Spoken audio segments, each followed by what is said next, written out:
showdown of the season. Find out who will challenge Florida in the Eastern Division. Lee Corso and Craig James join me. One game these folks had their eye on, the Alabama game. They have what happens tonight. We'll be back here at halftime. But now let's send you to the Volunteer Navy on the Tennessee River, which provides a calm backdrop for what will be a stormy confrontation.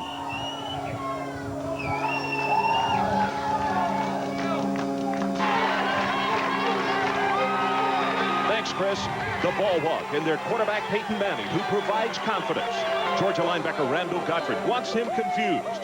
Manning is the catalyst. Godfrey wants him collared. The frenzy to come, the two collide. Different missions, same objective, find a way to win. Game face, focus, raise intensity.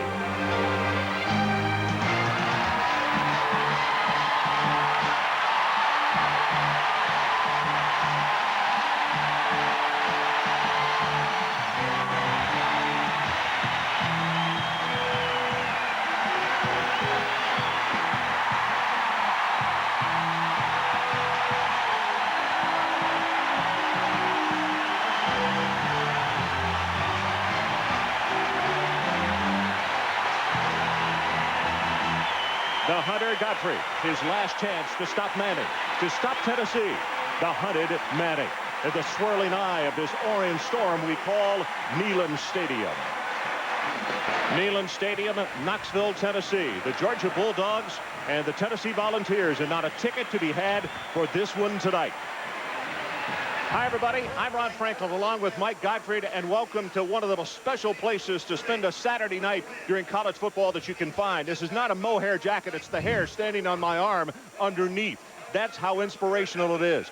Mike Gottfried, I think a couple of keys that we need to talk about that have to happen for Georgia in this football game tonight. They've got to stop turning the ball over against Tennessee. They've killed themselves the last 3 years with that, and plus the fact they must be able to run the football. They didn't do that very well last year either. Ron, the key in this ball game is the team that runs the football the best wins this game for two reasons. One, you keep the other offense off the field, but the other reason is both have young quarterbacks. Peyton Manning, even though he's played a lot, is still a young quarterback. Mike Bobo, the Georgia quarterback, comes in here tonight into a crowded stadium here. Tennessee people, this is the first chance he's had to play on the road against a tough crowd and a tough football team. Neither coaching staff wants to put that weight on either one of these quarterbacks, so they'd like to get their running game going early. So the idea is to take the pressure off these youngsters. Bobo had an outstanding first game last week against South Carolina, and particularly in the second half when this offense really came alive. But as Mike mentioned, that was a very friendly and neighborly crowd that he had of 85,000 down in Athens. I'm afraid there are a few more hostile folks among these 96,000 on the banks of the Tennessee River tonight here in Knoxville. Juan Daniels, number 12. Bryce Hunter also joins him as one of the deep safeties. And Jeff Hall will pick it off. Georgia, Tennessee, 1995 is underway. Into the end zone, so it gives us an opportunity. Let's do the Russell Athletic last week.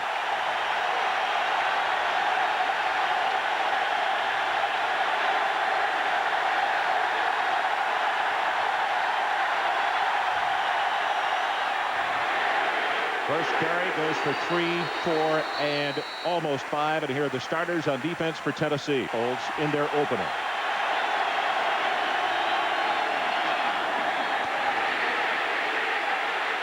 Edwards has the speed to turn the corner. And as you see, Little will knock him out of bounds. But Mike, he has the first down. And there is the difference. He does have the speed to turn the corner. This will cost you a few extra dollars. Pass by Bobo. Out in the flat, has it complete. That's Marseille Simpson. And he will take it almost to the 50-yard line. They'll spot him down at the 49 as Terry Fair comes over to make the hit on him. Look at these offensive line splits by Georgia. They're trying to set up. Look at the splits here between the guards and the center and the guards and the tack. Mike, get it on your mind, because after the next play, I want to ask you, what does Tennessee do to counter that? We'll get to that after the snap. Bobo sprints out to the right, delivers his pass complete, and that's good for another Georgia first down as Matt Dixon is on the receiving end and Gaines and Jenkins on the tackle. Selma Callaway, number 32, he's a sophomore running back, comes in replacing Marseille Simpson. Quick count again. Edwards will take it for a couple up the middle, and let's go down to the sideline and check in with Mike Adamle. Mike. Well, obviously, Ron, with those 5 touchdowns, the way he started tonight so far, Ron, careless with the football against South Carolina, and you talked about those turnovers and how important they can be. Juan Daniels over the middle, and right now they're running just enough to keep Tennessee honest, and the passing game is going great guns. Just down at the 22 of the Volunteers.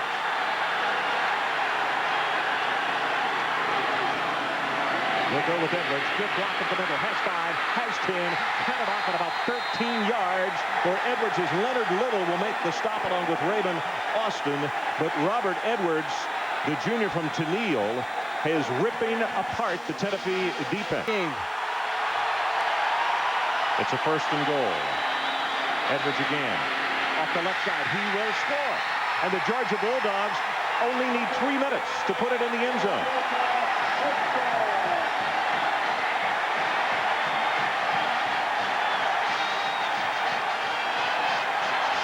When we were at the hotel last night at the University of Georgia, you felt a confidence that the players had and the coaching staff had. And that is permeated here in this ballgame. They had a nice first drive. Cannon Parkman knocks home the extra point. 12 minutes, 4 seconds left to play in this opening quarter. And Georgia has stormed down the field to a 7-0 lead. We'll be right back. Are you surprised with the ease that Georgia took that ball and went right down the field? Well, I think you have to, but when you look last week, Bill Lewis, former Georgia Tech coach, is here tonight, and he said East Carolina averaged 10 plays a drive last week against this defense. So they moved the ball also. Nilo Silva 5 yards deep, and he'll go down on one knee. So let's check the starters for the Tennessee Volunteers tonight on offense. Jay Graham, he got his first start last week, and he set a record in doing so, 144 yards. The receivers, this is a good group. Nilo Silva, who you just saw, very talented receiver and return man. With the offensive line could be as good as any they've had here. Jason Lehman is the bluest of those blue chips up front. But some pro scouts have said there may be as many as 4 kids on this offensive line that wind up playing on Sunday.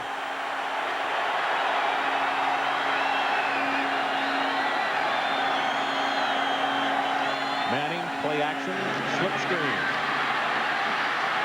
Silva, and he's going to take it for an 11-yard gain. And here are the folks that will try to stop him tonight in the Georgia defense. Travis Stroud, very active. It could be a problem area, though, for Georgia, and one of the areas that they want to keep a close eye on. I feel like they're going to be good in the secondary, but they're young.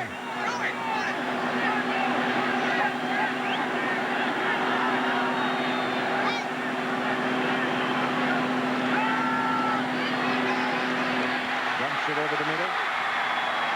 Nash takes it out close to the 40-yard line. He's going to be short of the first down by about a half yard.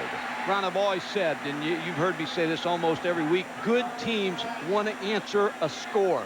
They don't want to wait. They want to, when they get the ball, they want to answer the score with points of their own.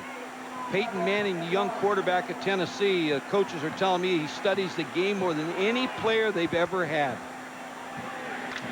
Well, he's an outstanding youngster, but this is a fired-up group. This guy right here, particularly Gottfried, wants to stop him tonight. Fired-up group of Georgia Bulldogs. Manning going to go on top. Got a man complete at the 16, Joey Kent.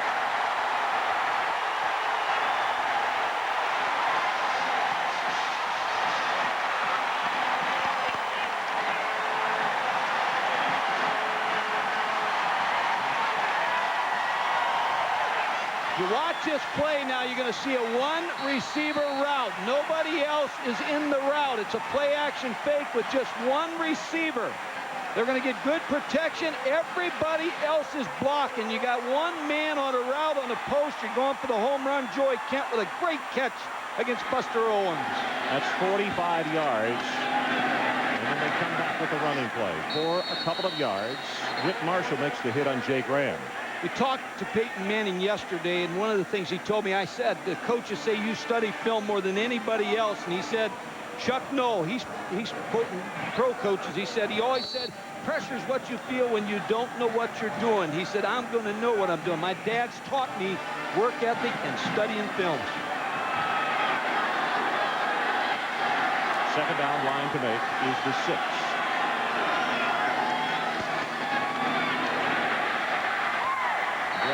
head of steam. Stroud trips him up. He's inside the 10-yard line. It's going to be Tennessee with a 3rd down, and they'll need a couple. That was Chester Ford out front blocking.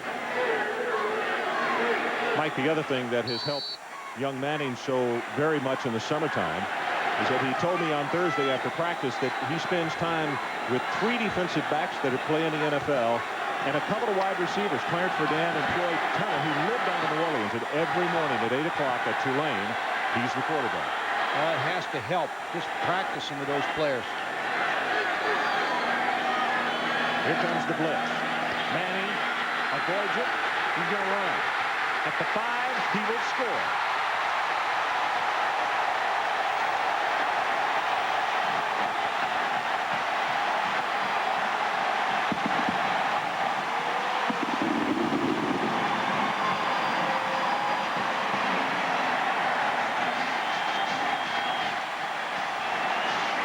Well, as you can see, the youngster will not be on the U.S. 400-meter relay team, but he's growing so fast. I think the speed will come in the next 2 years for him, but he's fast enough to get out of harm's way. He caught him in a blitz, and on the blitz, he made him pay with the scrambling touchdown. Jeff Hall with the extra point. Good teams answer scores. Tennessee's a good football team. You're going to see both inside linebackers blitz. Now there's no one on the quarterback on the blitz. Peyton Manning into the corner of the end zone for the touchdown. It was Bright who forced him out of the pocket.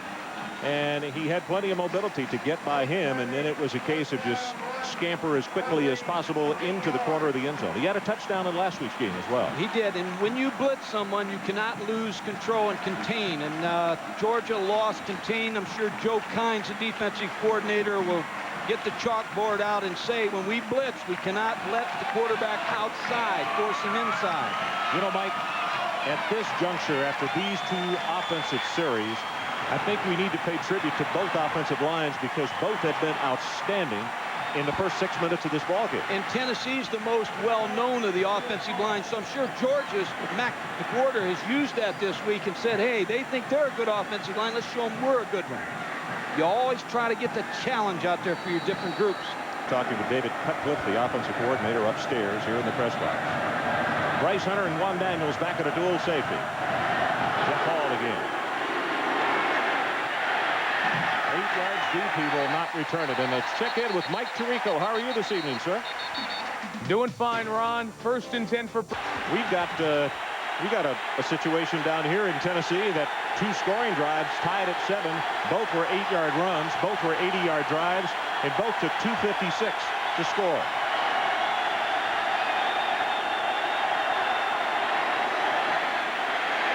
Edwards opens it big. He's got 1 man to beat. And he will be caught and tackled at the 15-yard line. It's Deron Jenkins who finally brings him down. Ron, I was watching the sidelines. Ray Goff was running behind him. He couldn't go step for step with Robert Edwards, but he was behind him. But Ray Goff is the man that made the decision to move Robert Edwards from corner. Here's the speed of Robert Edwards getting in the secondary.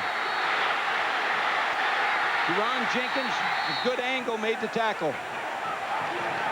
Well, Robert Edwards made the switch the last week of spring training. And he said, Coach Kung, and he said, we're going to change it from defensive back to running back. 65 yards on that run.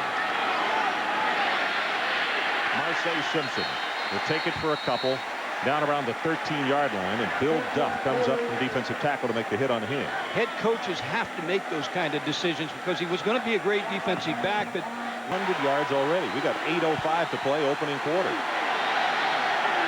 Troy Kirksey is checked into the backfield, number 20. He gets the handoff. He gets banged hard, but his offensive line to help him with a push. He'll go just inside the 10. And let's check in with Mike Adamle again. Well, Ron, the other thing about Robert, Ed prays for this young man. Hines Ward comes into the backfield. They use him as a receiver many times. Pass in the flat, though. Simpson right through his hand. I don't know if that was deflected or not, Mike Godfrey, but it looked as though it was right there. George Kidd either got a hand on it or he distracted the receiver because he was able to get his hands up in the air. So Cannon Parkman will come on to attempt this field goal. They'll place it down at the 16, and it will be a 26-yard attempt trying to put Georgia on top 10-7.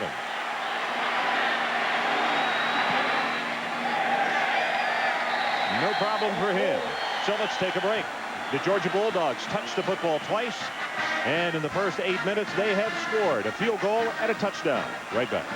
ESPN's presentation of CFA Primetime is brought to you by Coors Light. Play timeout for Coors Light in tonight's game for a chance to win great prizes. And by Isuzu, makers of incredible four-wheel drives. That was the Tennessee touchdown that occurred just a few moments ago. The Georgians come right back down the field, aided by a 65-yard run. And they have kicked the field goal as Edwards set up the situation at 10-7. That's how we stand.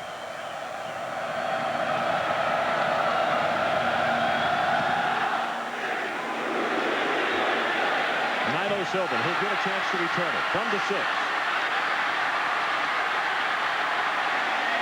Shows you why he's one of the best in the nation.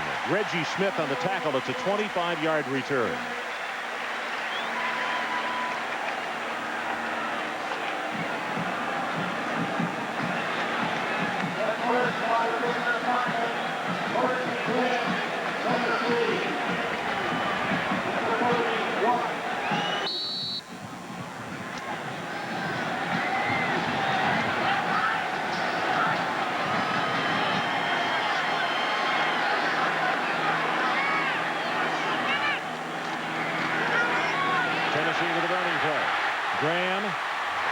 Takes it out over the 45 to the 46. Corey Johnson on the stop, but that's going to be a 16-yard run.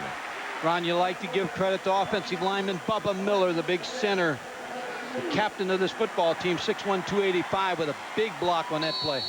He told me on Thursday his mom's not going to be here tonight. He said, tell her hi if you can. Bubba's one of the low-key guys. He doesn't give himself a lot of credit. He thinks that Jason Lehman and Ratliff and Jeff Smith have more athletic ability than he does. But the coaches say he's stretching that a little bit, but he works very, very hard. There's a trick screen again. Marcus Nash, and it is another first down. We're going to have statisticians getting writer's cramp up here.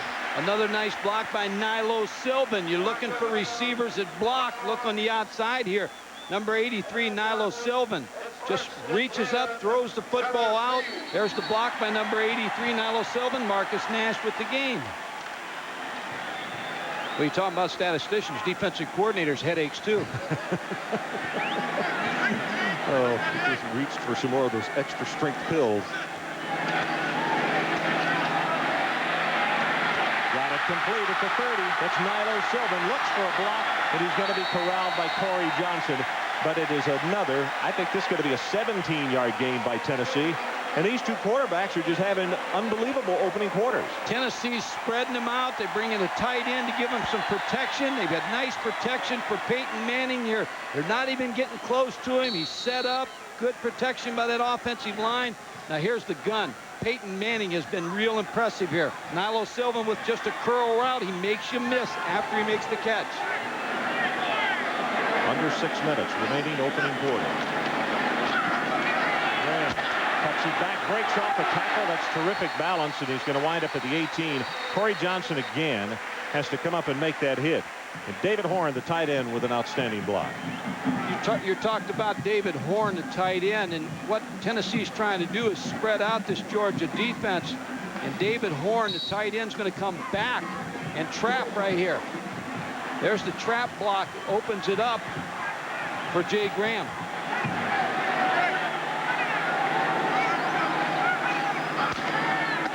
Short drop, quick pass. Loses the ball. It has been picked up by Armin Love of Georgia.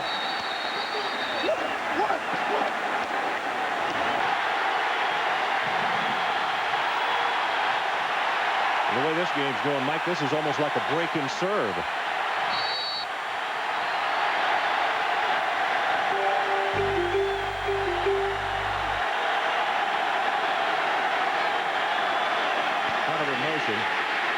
wants to throw in that direction and has it complete at the 24. Juan Daniels is the man who makes the reception. 3 day in practice because Eric Zier would compete.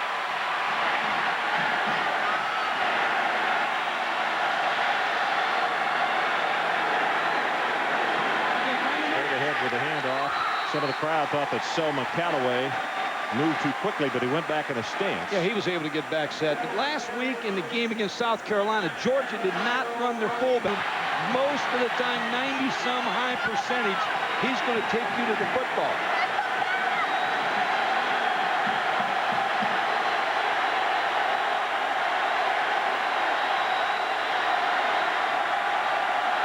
That's McCraney in motion. Edwards on the running play, and Little has in, and that's one of the few times tonight that he has been hit and stopped at the line of scrimmage. Leonard Little can make big plays for you. Number one, he signed with Tennessee over Clemson out of high school. He was a half an academic point short, Ron. He was here for 12 days, and they said, you got to leave. You can't come to school here. He said he felt like someone drove a stake in his heart. He wanted to go to Tennessee. He had to go to junior college in Coffeyville, Kansas. Played 1 year out there, and he said, I never doubted I was coming back to Tennessee because I wanted my mom to see me play. 161 yards on offense. Tennessee 146 for over 300 first quarter yards. Defensive coordinator's nightmare. Bobo drills it. Should have been caught by Bryce Hunter, and he dropped it.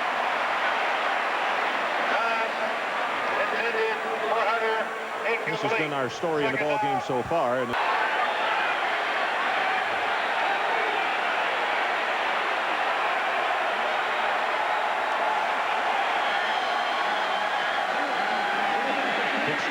and you can see the blitz coming from the defensive secondary, and he's going to be dropped for a loss. Actually, the middle linebacker, Tyrone Hines.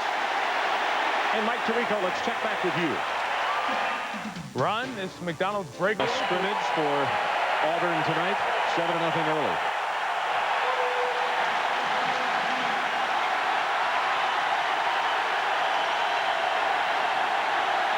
Third down. The shovel pass. That's Edwards. Cuts it back into the middle. Boy, he really has outstanding balance as he'll get it to the 30-yard line, and it's Little who's there to make the tackle. And I believe it's 3 tackles he's made. That was Marseille Simpson, Ron, on the run there. Leonard Little brought him, they shoveled it to him. There is Edwards on the sideline as he was shaken up. 43, Marseille Simpson on the carry. Looks like 47. No, it is 47. 47, that is Edwards. Yeah, who's telling me it's Marseille Simpson downstairs? Nino Sylvan is back deep.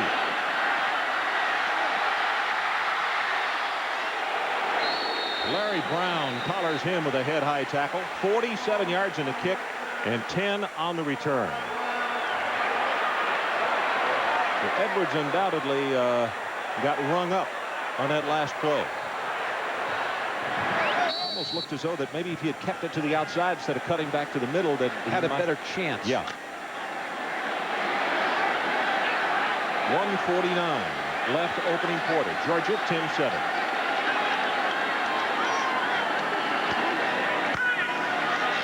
Graham. Philip Benton will grab him by the ankle and make the stop on Chester Ford, making a good block on the play for Graham. When you have a great player on defense, the offensive coordinator for the other team has to try to find a way to remove him. This is Randall Godfrey. Because they're running with 3 wide receivers, Randall Godfrey, they want to get him out of there. Graham with the little stutter step, and you can see he was hit by Ferguson and also Whit Marshall, number 36. Godfrey came over to help out. Jason Ferguson's a junior college transfer, arrived there in the fall. Joe Kynes said he's really made some great improvement. Big guy, 6'5", 300 pounds. So the situation, third down, less than a yard for the Volunteers. Under a minute to play, opening quarter.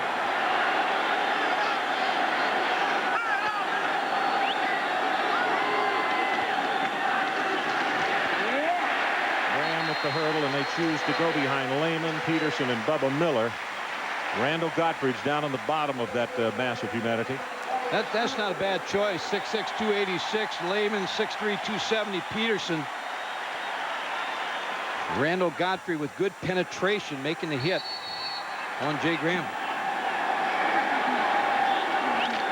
rushing offense, leading the SEC both in 93 and 94.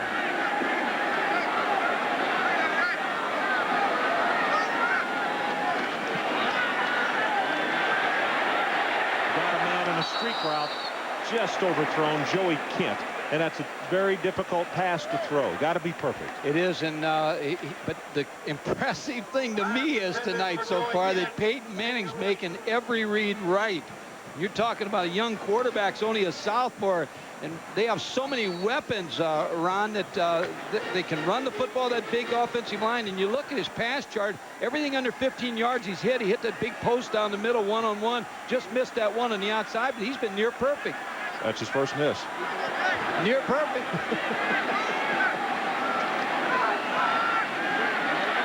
Swings this one out. Has his tight end, David Horn. Horn gets blasted at the 50-yard line. It's going to be 3rd down and 5. Alunda Sims, he's a transfer from Marshall, is the defensive back who makes the hit. Good ball fake by Peyton Manning. That holds the linebackers. Dumps the ball out to his tight end, Horn. Well, that's the end of the first quarter with our score. Georgia 10 and Tennessee 7.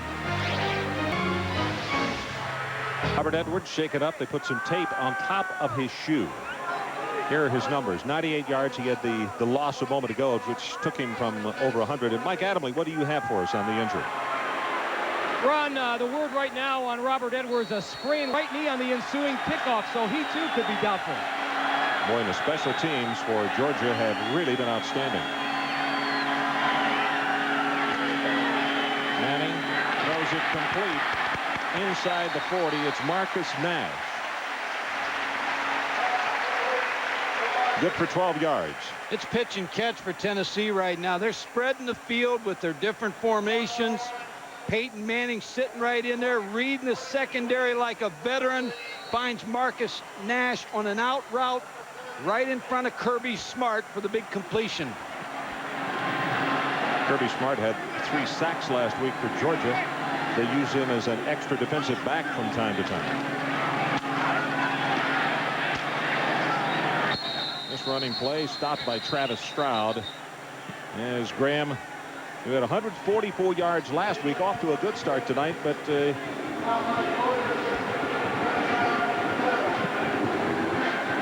and now he's got 40 yards on 7 carries.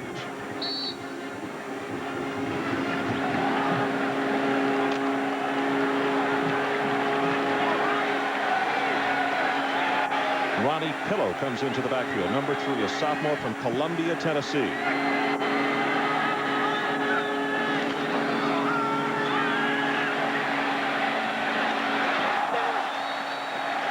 Buster Owens was the closest man to that when he was looking for Nilo Sylvan, and really the first time that Manning has thrown a bad pass tonight. Good ball fake, just a little bit too high. Throw off the middle sometimes, down the slope a little bit. You go high sometimes. Here's the good fake, good pass protection. What Georgia's trying to do is alternate defensive linemen as much as they can because they want to keep them fresh for the second half. They stay close. They want those linemen fresh to chase Peyton Manning in the second half. 3rd down on the line to make, the 28. Tennessee is 3 of 3 on 3rd down conversion. Peyton throws it complete, and what a catch by Maurice Stanley. Want to learn how to catch a football? If you're a young guy out there watching this telecast, Maurice Staley did not wait on the football. He went out and snatched it out of the air. That's the way you like for your receivers to go after the football. Peyton Manning again with pretty good protection by that offensive line. Has a lot of time to stand tall. And you see Maurice Staley right in front of Alunda Sims, number 22, make a great catch. Staley trying to make amends for the fumble he had earlier. Graham hit hard at the line of scrimmage. It's Whit Marshall, the senior out of Atlanta, 6'2", 238. Major. 13 minutes and going under 13 until halftime. This is the 11th play of the drive for Tennessee.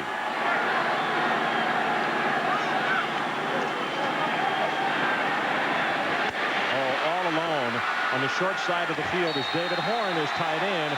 He'll sneak inside the 10-yard line, and it's 1st and goal, Tennessee. Well, stay tuned now.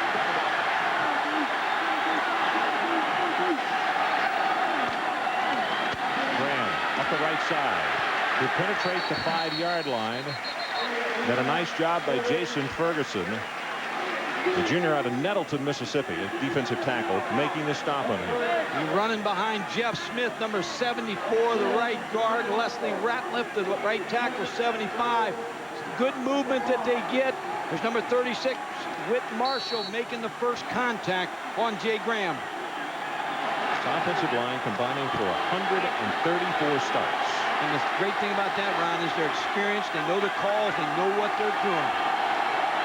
Horn in motion. It's Graham. You see him pull the tackle at the 1-yard line. Wow, that's a pretty good stick. Whit Marshall. Well, Whit came up and really put a hat on him along with Corey Johnson and denied him the end zone. Corey Johnson, the coaches from Georgia, said pound for pound may be our best football player. He makes a big play here on the counter play.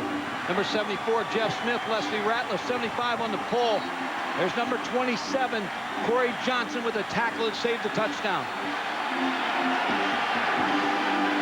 Third down, Tennessee. The ball just inside the Georgia 2.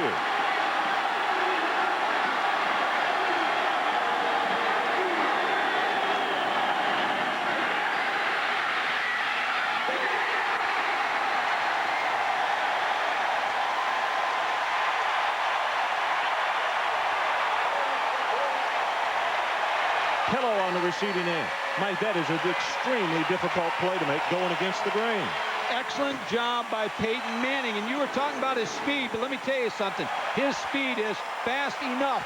Yep. Because Buster Owens was coming from that backside, number 3 on a corner blitz, but he could not get to Peyton Manning.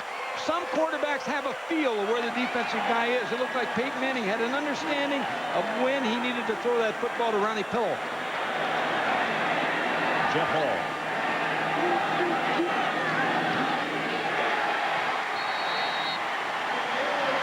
Knocks it home, and with 11:03 left until halftime, Tennessee 14, Georgia 10.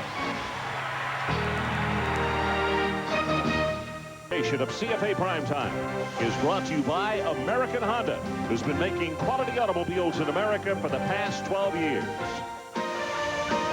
And by Power Bar, fuel for optimum performance. So Tennessee with a long drive, and they put it in the end zone for their 14th point.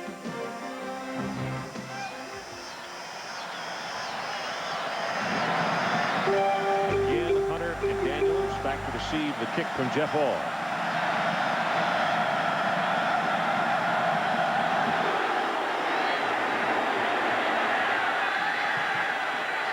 Daniels, and they tell him, nope, don't come out. Mike Adamle, check with you. Mike Gottfried, I'm sorry. On this last touchdown, Peyton Manning's going to roll to the left side. Buster Owens is going to come on a blitz. Stop it right there. See, he has a little bit of a feel here, Buster Owens, and now number 3, Ronnie Pillow, is separated right here for the touchdown.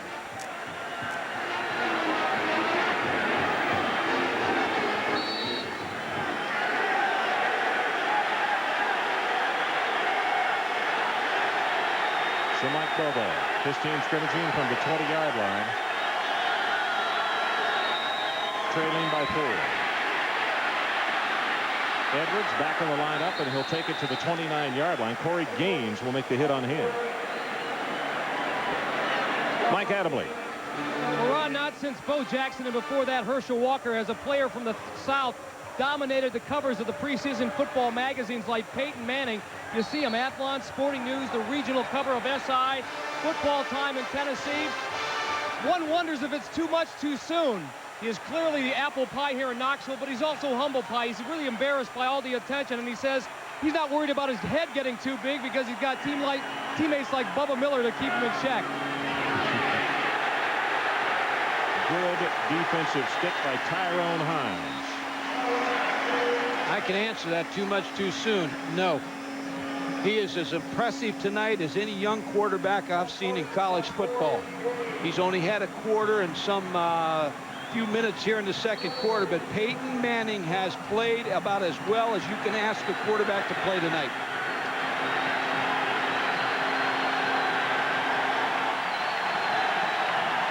So it's third down. To keep this one going, they got to take it to the 30-yard line.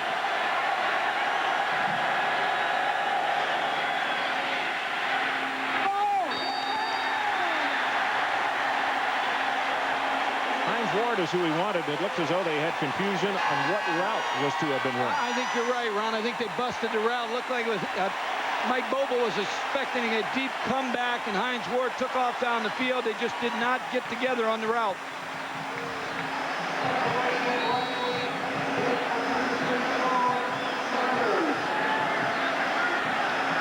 Sean Summers, number 23, is back in a deep safety. Kick almost blocked. Dax Langley does a good job of getting it away to the 25. And Summers will run out of bounds after a 46-yard kick at the 32. So let's take a break. 9:29 until halftime. Tennessee by 10, Tennessee. Listen, if you buy a Sega Saturn... Sega Sports Students of the Game. The University of Georgia senior guard Paul Taylor. Paul majors at Sega Sports congratulates these fine student athletes.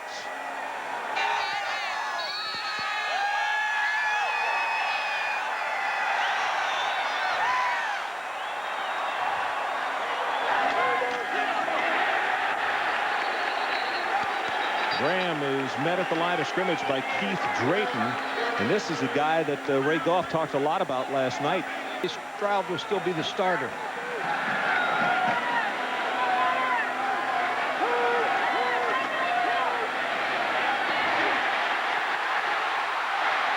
Staley across midfield and down to the 43. Armin Love will make the stop. Maurice Staley's making a name for himself tonight, Ron. Peyton Manning again with the good, strong arm is able to get the curl route. Number 21, Maurice Staley. Now he makes the move outside, picks up more valuable yardage. Finally tackled by Love, number 9. Lane comes into the backfield.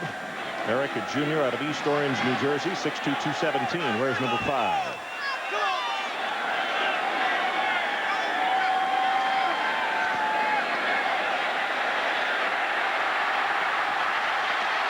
Nash knocked out of bounds at the 25-yard line. Mike Tirico, what do you have for us? Last time that Florida went to the Commonwealth, you remember Florida had to score on the last play of the ball game, a pass deep in the end zone to get the victory. But it doesn't look as though the Cats are going to be able to do that tonight. Here's a reverse, and he caught him in a blitz, but enough of a hit on Sylvan, and he's going to be ridden out of bounds for a loss. One man, Mike, and that could have been a walk down the sideline. Pretty good play call, Ron. Go back 2 plays, Ron, and this is the strategy that Tennessee's trying to do. They're trying to put Randall Godfrey outside, and now against the receiver, Marcus Nash. Marcus Nash will handle Randall Godfrey in this kind of situation. Most of the time, you see, it's not even close. So they've got him out in space. He's a run player. Now they got him playing in space. That's an adjustment George is going to have to make. Graham the only setback this time at a 2nd down and 14.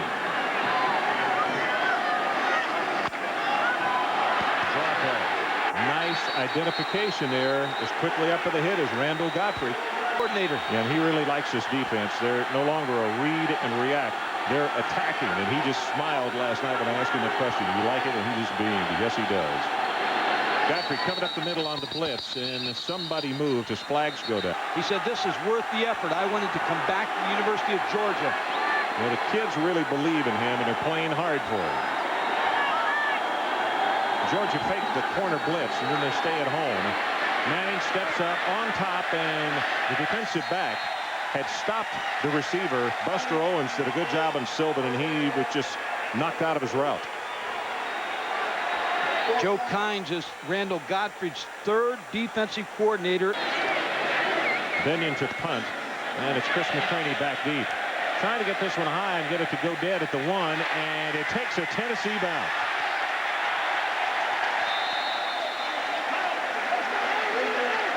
25 yards in the kick, and it's dead just inside the 10. Let's take a break. Georgia. Welcome back to Neyland Stadium, where Georgia trailing Tennessee 14-10. One of the things that Georgia is looking to do in this post-Eric Zaire era is more balance on offense to help their defense. Takes a look at this stat. Of the 7 Georgia offense on the field, they want a better run-pass ratio, time-wise. So they need to run the ball like they did in the first quarter with Robert Edwards. Torrin Kirksey gets the carry, and we haven't seen much of Edwards. Undoubtedly, that sprained foot is really bothering him. Here's what Mike Adamle was talking about, the difference in last year and this year. Last year, 107 yards rushing. This year, 128.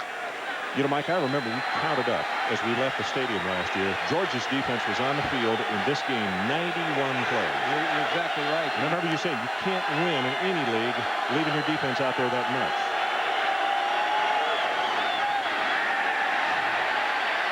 Bobo going to go on top.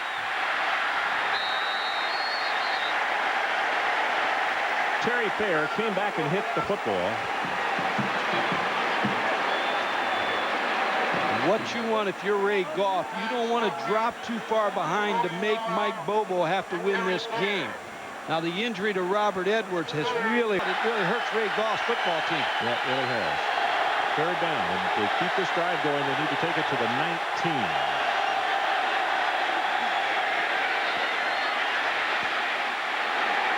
And they're going to have the first down. You said at the opening of the show, let's keep them down and stay in this ball game and have a chance to win it in the fourth quarter.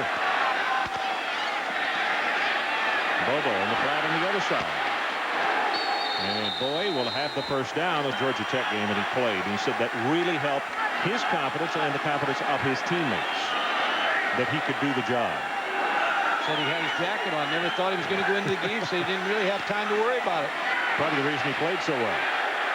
Good stick right up the middle as Kirksey gets blasted back. Craig King and Gallion are there to combine on the stop. Talk about Eric Zier. He's missed here at the University of Georgia, but they're a more balanced offensive football team this year. In the coaching at the University of Georgia, Greg Davis, the quarterback coach, Eric Zier was prepared from the day he got to the Cleveland Browns. He's had an excellent preseason camp up there. Oh, boy, has he.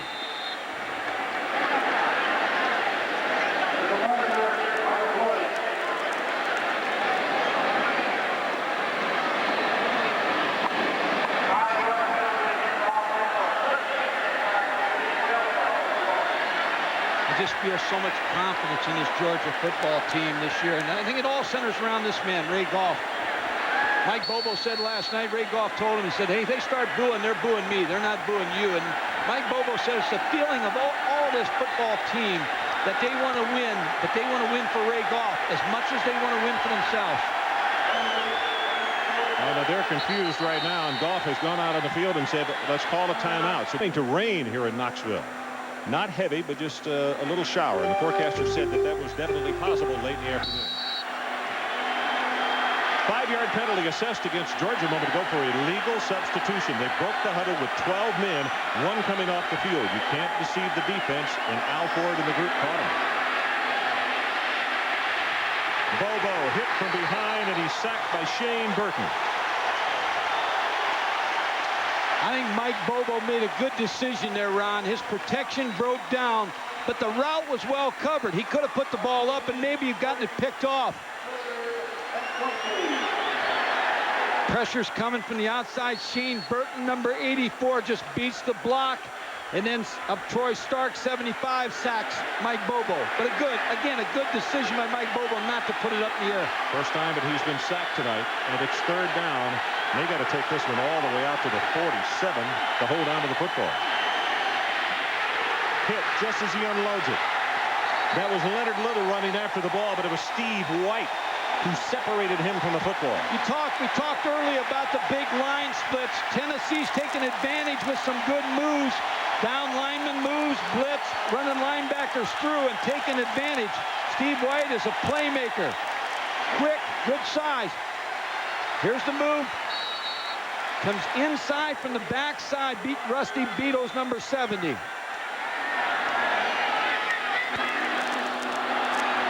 Sylvan to receive this punt from Langley.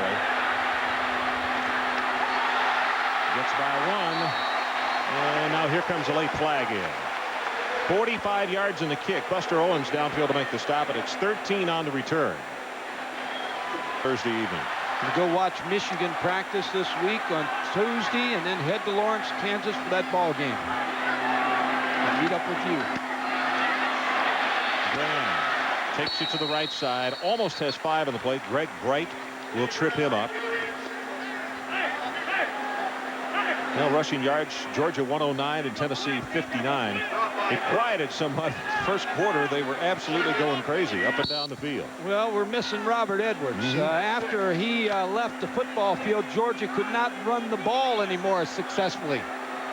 They need him back in the game. They took that tape off his shoe. I have to believe it probably they took the stocking off and taped his ankle rather than the shoe.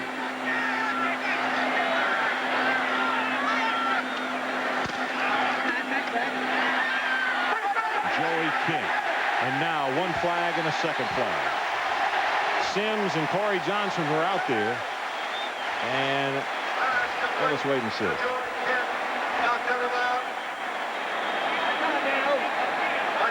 Talk about the injury to Robert Edwards in there. It's tee-off time by that defense. Sure does make a difference. The roadmap looks different.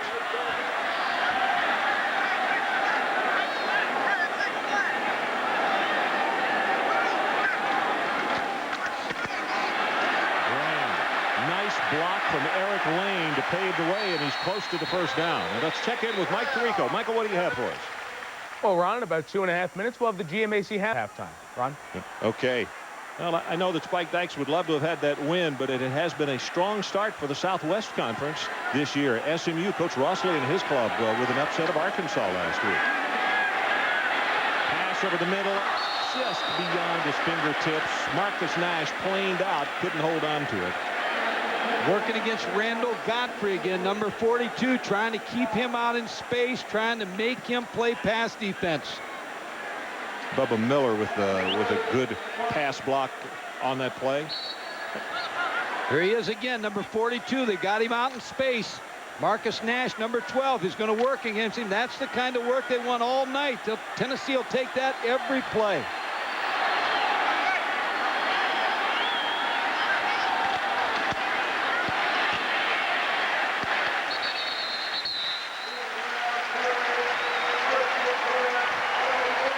This has been an impressive first half of hitting. Both these teams well coached, playing a great first half in an intense football game. Manning trying to get everybody to get lined up as they move to change. Clock is running with 1:50 until halftime.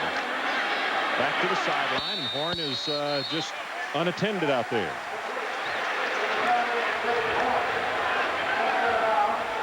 Talked about Peyton Manning. Almost been perfect. The 0 for 3 in the left corners is the only problem he's had. He's done everything right tonight, Ron. He's made every read right, and he still has 3 timeouts with 1:45 left on the clock.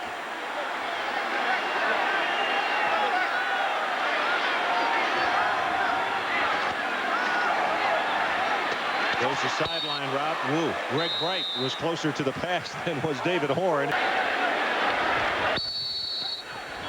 You can hear it on microphones up here. The wind is beginning to blow a little bit. The rain has gone away, but maybe as the front came through, it's going to kick up a little bit. Has not been a factor in the early part of the ball game.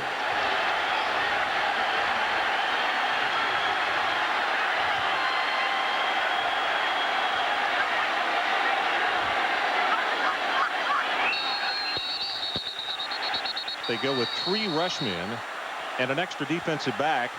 And now another timeout has been called. So, Mike Tirico, let's check in with you. So the ball's out of the huddle into the line of scrimmage. And it looks like we'll finally get this third down play done.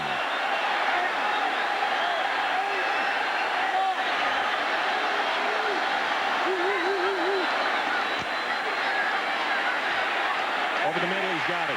At the 25 and down to the 23, Maurice Staley. And Mike, he's been very impressive in this first half. He really has been impressive. He's made 3 or 4 catches tonight, been tough catches. And Peyton Manning's doing a nice job of looking off the receivers and looking off the defensive backs to hit Staley. And as you could see in that tight shot of Peyton, it is now beginning to rain hard here in Knoxville. Boy, Marcus Nash had a little bit of a pick out there, and it had him open, and he just dropped it. Ray Goff wanted to pick on that last play, but didn't get it. He felt like there was a A pick by the Tennessee receivers. He was close to right. They go with the draw play. And nice defensive work. As stepping up is Jason Ferguson. That's a couple of tackles for the backup there at left tackle. Your college transfer just arrived in the fall. Manning swings it out to Graham. Rights himself, stiff arm, and as you can see, that's Buster Owens who will knock him down just short of the 15. Good play by the defensive backs, keeping the ball in front of them. They know where the chains are, and they know they want to force the field goal attempt. Buster Owens with a good tackle. Mike, in watching his eyes, Manning I'm speaking of, it almost looked as though that Graham was either his third or maybe even his fourth receiver. I think he was looking for Nash first on the outside because he had him working against Randall Godfrey, and then he was able to come off. Good quarterback can come off his first read, go to his second, and then to his third.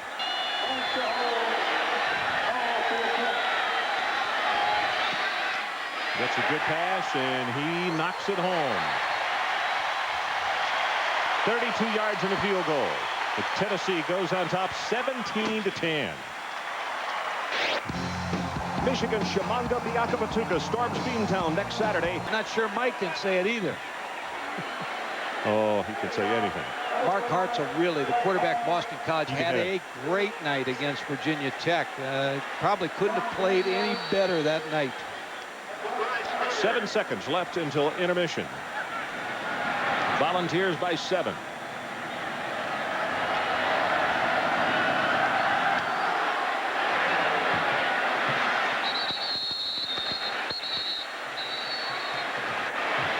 Down at the 23, so they have an opportunity for one play.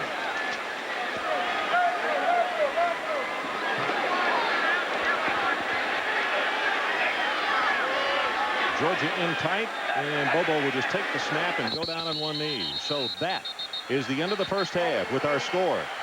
Tennessee 17 and Georgia 10. Now let's join Mike Tirico for the GMAC halftime report. Okay, Ron, so Tennessee looking for a arm, but in his mind, the guy takes what the defense gives us. In this game has really hurt Georgia, getting it to his receivers, allowing the receivers to make the plays. They're not wrapping up. They're not doing the things that they should to slow those Tennessee receivers down. I'm impressed with Georgia's team. They're extremely well coached, and they play very hard. But the key to this game is Tennessee is so fast. Man, they got speed in every position. Even the coaches are fast on the sideline. With Robert Edwards ailing, we'll have to see how they can do without him, and perhaps dealing with some inclement weather in the second half. four. They've since added a field goal and lead the Georgia Dogs 5-3. Time scored Tennessee on top, and the first half story is very easy. Edwards, 107 rushing yards. All other Georgia running backs, 0, Mike. Ron, it's a story here. He makes a cutback, goes in for the touchdown on the cutback. Got great vision. Here's a long run. At the end of this run, you're going to see him use his strength, try to stiff arm the defensive back to get extra yardage. And on our third play, you're going to see him. This is the injury. Shane Burton, number 84, is going to come in your screen, tackle him, and there's where he was injured. Big loss for the Georgia team. 107 yards for him, and everybody else 0. So, boy, that speaks more than volumes. I mean, that's it. 9 rushes, 107. I think that's one of the stories. The other story is Peyton Manning played so well in that first half. Longley kicking off, replacing Parkman, who injured his knee in that first half. Sylvan fumbled it. Now gets it up at the 20-25. He's one of the best in the nation. At the 30, at the 20 of Georgia, and shoved out of bounds just inside the 15-yard line.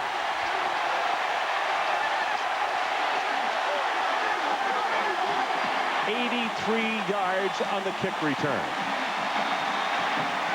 What he did too, Ron, was he hit the middle. You're going to see him on the kickoff return. He catches a football. Now he hits the middle. Now he breaks to the left side. There's the middle. Now he breaks to the side. Now here's where he does a great job. He lets his blocker set up. He picks up about 10 more yards by just letting his blocker set up. Craig King, number 44, with a big block for him to get about 10, 15 more yards. Well, Nilo Sylvan, number 1 in the SEC, and returns And after this one tonight, he may be #1 in the nation. Special teams.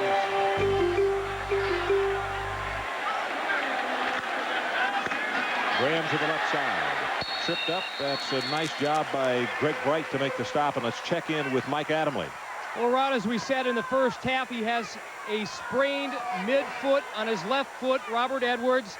What they've done is put a steel shank in his left shoe, and hopefully that will give him a little more support. Now, when Georgia gets the ball back on offense, he will play, at least try to. But as he walked out here for the start of the second half, he was walking very gingerly. Okay, Mike, thanks for the update. Second down, the running play goes to the right side. And a reminder that every 10, 30, and 50 minutes after the hour, ESPN will update you as we are right now on the scores from around the country.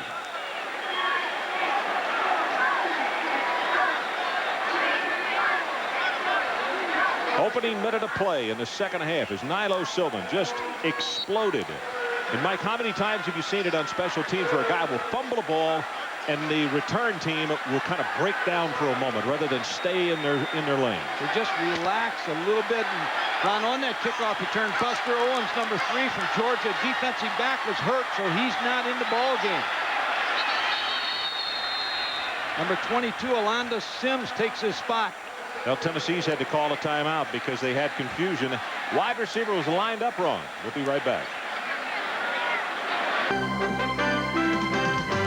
ESPN's presentation of CFA Primetime is brought to you by Nike, who encourages you to participate in the lives of America's youth. And by Pep Boys. For quality parts, accessories, and service, come to Pep Boys, America's automotive supercenter.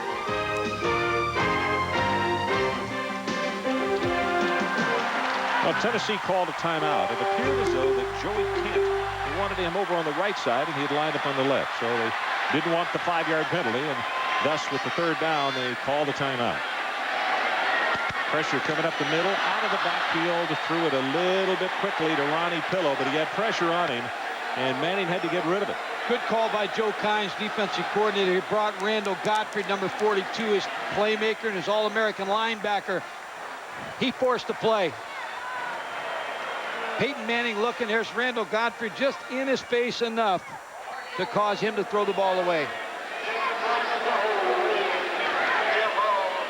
So Hall to attempt the field goal. It'll be placed down at the 14 for a 24-yard attempt as Tennessee trying to go up by 10.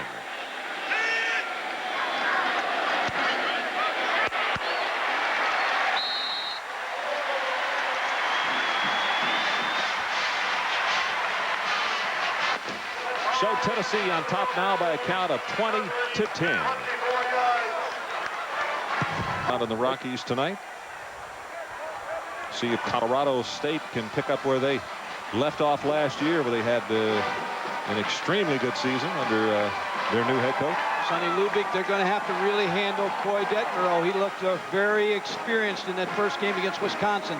I thought he would look good, but I was surprised that he looked as accomplished as he did. It looked like he just had been playing right on and had never been redshirted. I didn't think there'd be a drop-off at all with Cordell Stewart leaving. He's a fine quarterback, but Coy Detmer has been waiting there. He's played. He understands the system. He's ready to go. Edwards testing out that foot on the sideline. Bobo warming up. As that big kickoff return jumped up and bit Georgia for 3. And they're fortunate it wasn't 7. Juan Daniels, number 12, along with Bryce Hunter, the dual safety for the Bulldogs. But both of these guys are capable of doing the same thing. Daniels says, I want it. Bryce Hunter, beg your pardon. And he will come up to the 28-yard line. 23 on the return. Ron, they're still in this ball game, 10 points down. They still stay with your game plan. Find out exactly what Robert Edwards is going to be able to give you back. He's going to give that offensive team a lift, be it on that football field again. But stay with the game plan. Stay with that running attack play action. Remember the first couple drives, they had good balance between the run and pass.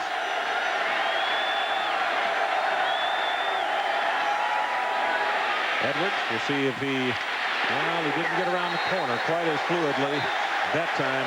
Raymond Austin.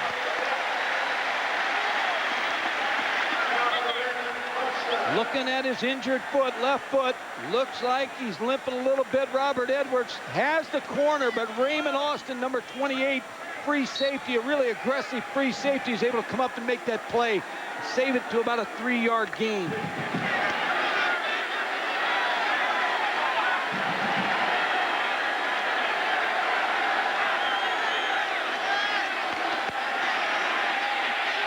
Bobo in the flat has it complete. Bryce Hunter, and a flag has gone down back at the 25. And Mike, that's normally where offensive holding is called. Exactly right, Ron. But it's surprising again that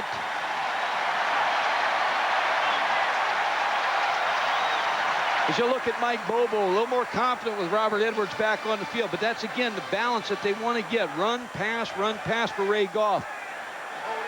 And after Robert Edwards left in the first half, with 7:46 in the first quarter, they were not able to get any kind of balance.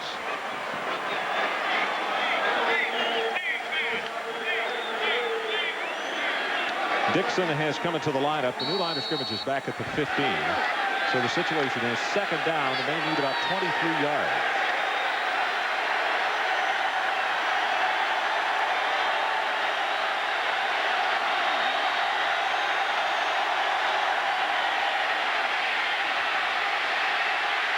Bobo caught from behind and tackled at the 17-yard line by Shane Burton. Mike Tirico, let's check back with you. Ron, Miss McDonald. It's just like when things aren't going right, they don't go right. No, but you always practice that when you don't have any timeouts. Get your field goal team on. It looked like they got it off in time. On third down, deep over the middle, got Bryce Hunter, and he breaks a tackle. And he slipped down about 1.5 yards short of picking up the first down. He was so close to getting that first down. He made a defensive back miss. Corey Gaines, number 30, just slipped down, couldn't hold his footing, and they need to punt the football. Good throw by Mike Bobo. Been impressed with both young quarterbacks tonight. They're putting a lot on him, and their hand on both of them. Leonard Little with good pressure on Mike Bobo. That's Langley to punt it away for Georgia. First down going to be for Georgia. Tennessee had too many men on the field. Nilo Sylvan from the 16. Good coverage, and that's checked the marker. And Coach Godfrey, I think you're exactly right. I think the Volunteers, it's going to be a first down for Georgia. They're going to hand them a gift.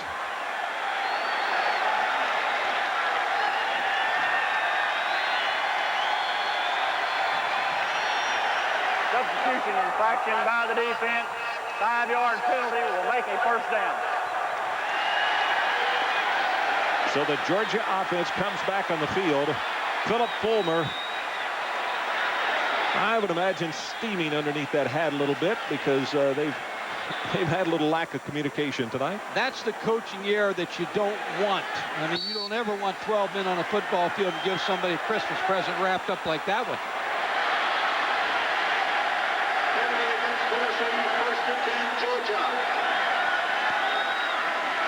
Edwards, confusion on that play, and he's going to turn it into something.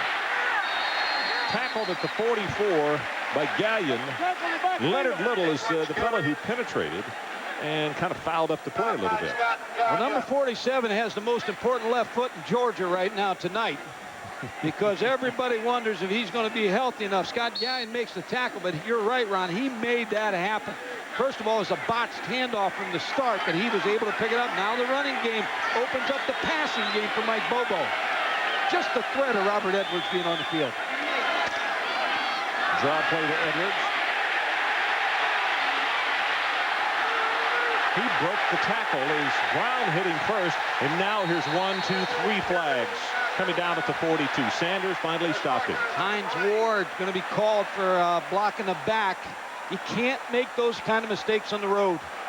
They keep penalizing themselves and putting themselves in bad positions offensively.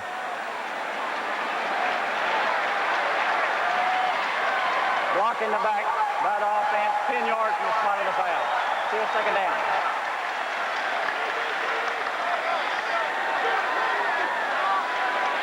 We didn't have a penalty called until midway of the second quarter, and we've had nothing but penalties in this third quarter.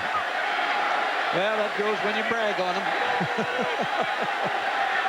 Larry Bowie is the only setback, standing next to Bobo.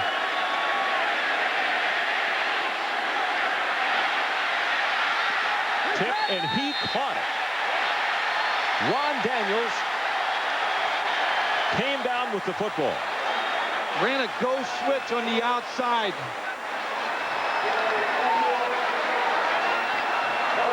On the outside, Mike Bobo's going to look to his outside receiver, number 12. 20-10, Tennessee leads. And we got confusion on this play.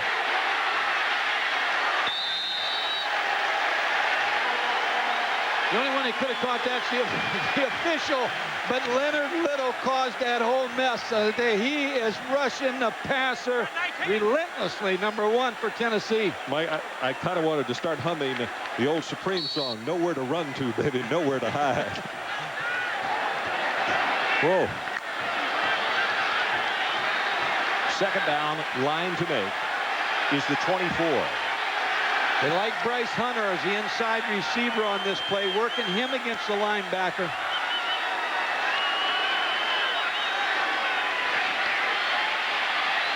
Gets his pass away, had a man there, Hunter, just as you were talking about.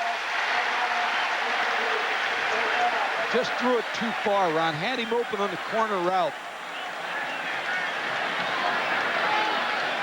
Mike Bobo's father's a coach, coached at Thomasville as a head coach, and he moved closer to Athens so he could be closer to his son. Gave up his job, coaching at a smaller school. And he had a great job down in Georgia, the one that he left. It was a great one, but he said he wanted to be close to his son.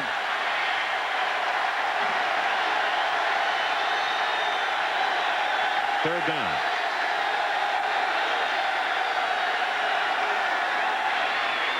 He's got it. Matt Dixon caught the pass, and Georgia will move the chains with a gain of 13. Caught him one-on-one. Matt Dixon with Terry Fair, number 13, just hit him on the short, skinny post. Right in front of Terry Fair. There's going to be a skinny post against Terry Fair. Just right on the break, the ball's thrown by Mike Bobo. Couldn't have thrown it any better and timed better.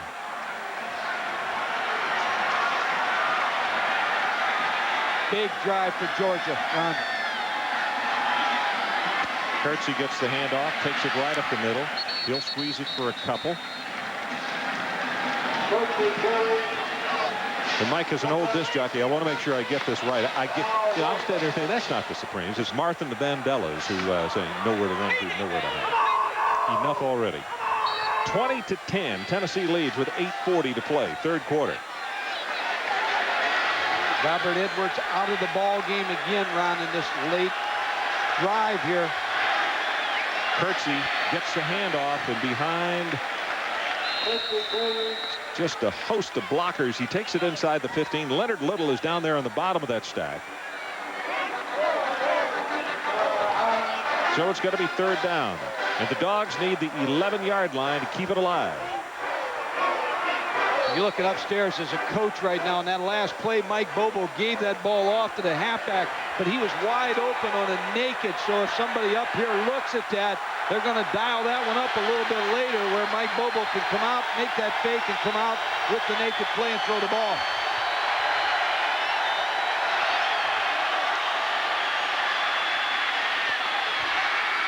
Got Hunter, first and goal, Georgia at the 5. Ty Hines will wrap him up.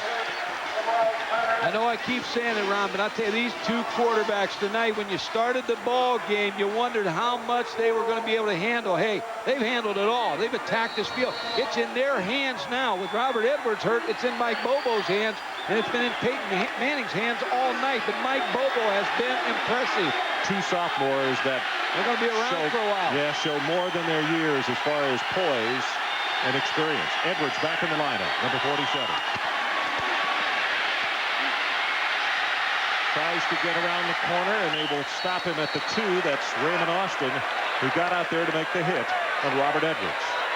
Raymond Austin is so fast at filling from that free safety spot. He's an aggressive free safety, the junior. He had 9 tackles last week to lead this ball club. And you wonder if Robert Edwards is healthy here, if he gets the corner turn. But Raymond Austin will not allow him to turn that corner. Looked as though he was galloping a little bit, and that Not gait was, cutting loose. yeah, was very smooth when he was healthy in the first half.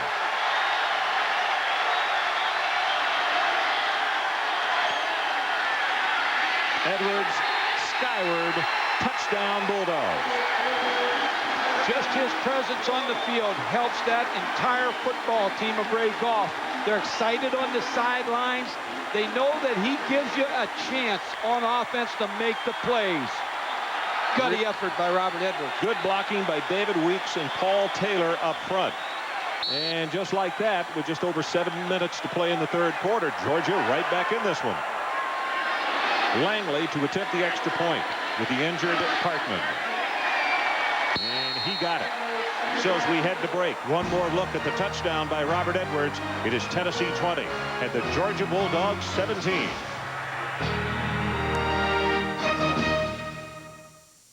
State Farm presents the rules of the game.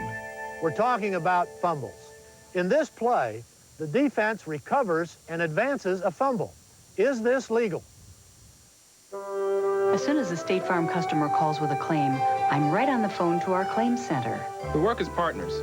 Nancy gets... Ron, Tennessee gift wrapped him the play when they got that 12 men on the field call because that kept that drive alive.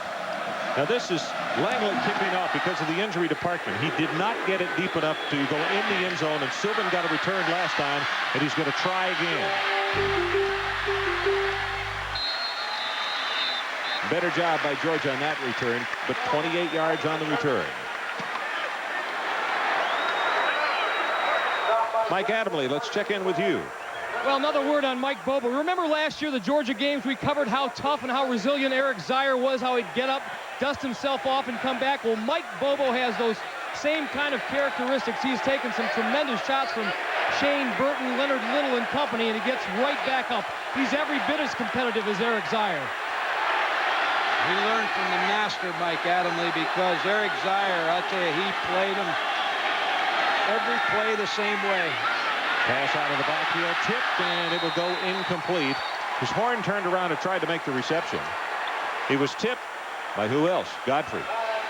Randall Godfrey wasn't faked out by the play action, was able to stretch out and get his hands on that football. You know, the story in Georgia is, as you look at it one more time, is that Benny Testaverde had a different kind of illness. He had a Xyrus.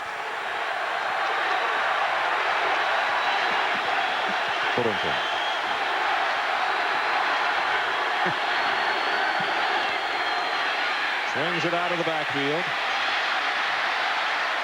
And Levine is going to take it up to the 36-yard line. Greg Bright makes the stop on him. Last year, this Georgia defensive football team stayed on the field too long. As you talked about earlier, Ron, that the two things they wanted to improve this year was their defense against the run, and they wanted to run the football better. And I think they've accomplished that here in the early going of the season. It's a better Georgia football team. This man has helped Joe Kynes. He's brought a little bit of a confidence, a confident air to this football team, not just the defense. They want that call again. They're going to get it. Ray Goff got this call, Ron. He yelled at the referee because, again, they had 12 men in the huddle, and a guy come out late. You cannot do that. Phil Fulmer's upset on the other side. Got Billy Martin and Earl Weaver here tonight. Substitution infraction against the offense, 5 yards, still third down. That rule went in, what, 2 or 3 years ago for clubs that were, you were accused of doing that from time to time. No, never. Breaking 12 from the huddle, and then one would head off the field. You know, defenses can't find who's in there because most defenses align to a certain formation. And if you show them a couple wide receivers, they think they're going to be in that coverage, and then all of a sudden somebody runs off late to confuse the defense.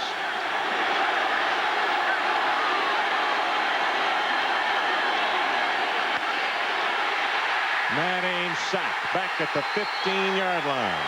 Frank Watts, first time they've gotten to him tonight, but what a big play right here for Georgia. Ron, credit Joe Kynes again. I want to keep talking about him, but remember early in the game, he was rotating 10 people at defensive linemen. They're fresh right now. Frank Watts just came off the mark and beat that block and sacked Peyton Manning. So the substitution plan has helped this Georgia defense. That's a loss of 14 yards, so Georgia stands to get very good field position.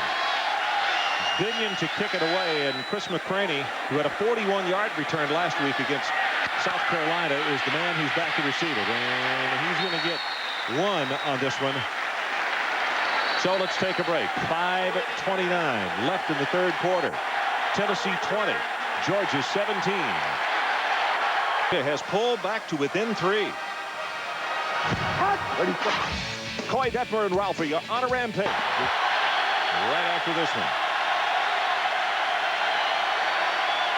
Crowd trying to get aroused here and help this Tennessee defense. Edwards sweeps the right. Has 5, has 10. Counted off at 11 yards as Corey Gaines will put the stopper on him. Confidence just rises in this Georgia football team when 47. Robert Edwards is on the field. Bill Lewis gave me a statistic up here. Since 1971, Georgia is 27, 43, and 3. Not very good when their passing total exceeds their rushing total. Georgia wants to become a running football team again. Well, in this conference, you better be able to run the football or you don't get very far. You better run it and stop the run.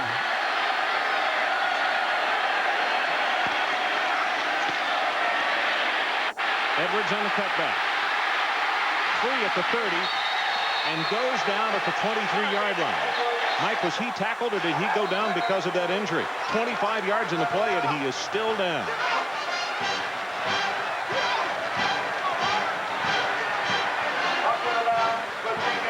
Such a great effort by Robert Edwards tonight. Playing hurt here in the second half. Comes down there.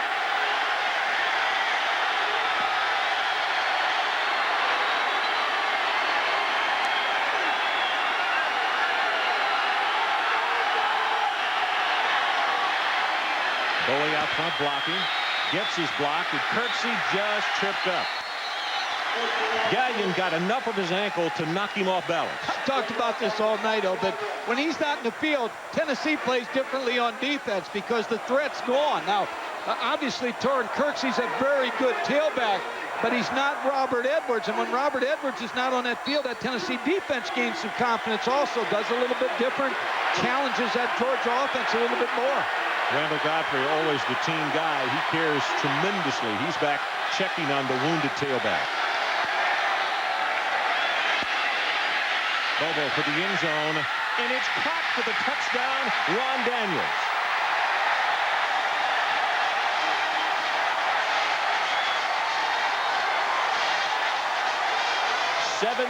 yards. And what was impressive about that play, Ron, is Mike Bobo was looking to the front side. He was trying to work his tight end and his back in the flat.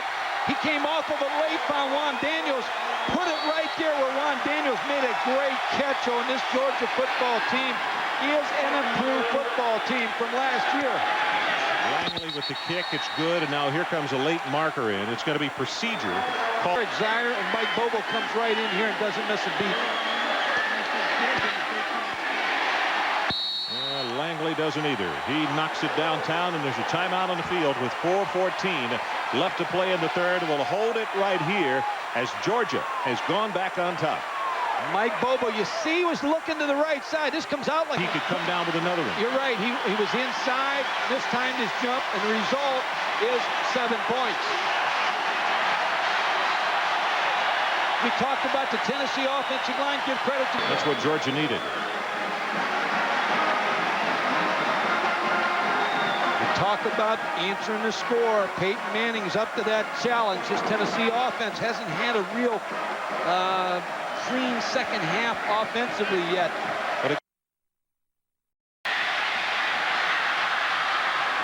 And Mike Tirico, let's check in with you. Ron, as we see them Terry explained that last year about, they said, well, we got an 85,000 seat stadium, and I don't care who fusses about it. We're going to get the W, and we're going to make a lot of money. They get a lot of money, and they're going to get a lot of first downs, too.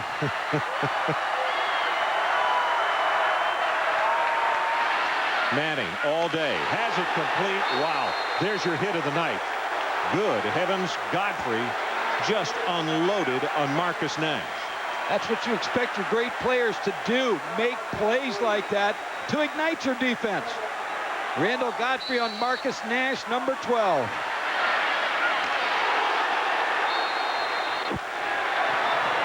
Hard to believe it. Marcus held on to it. Good job by him, sophomore out of Tulsa.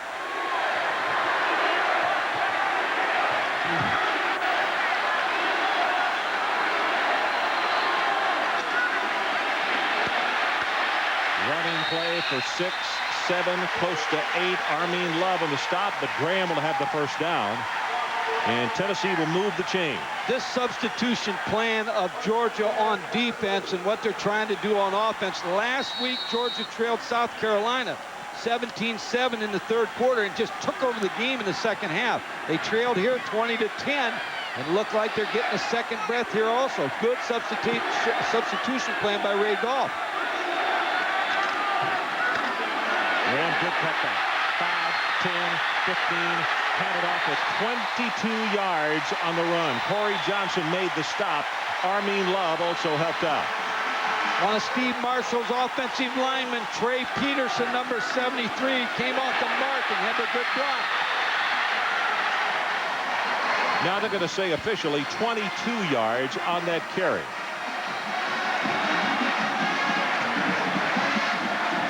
Going to turn into a game of running the football all around, as we talked about earlier. The team that can be successful running the football.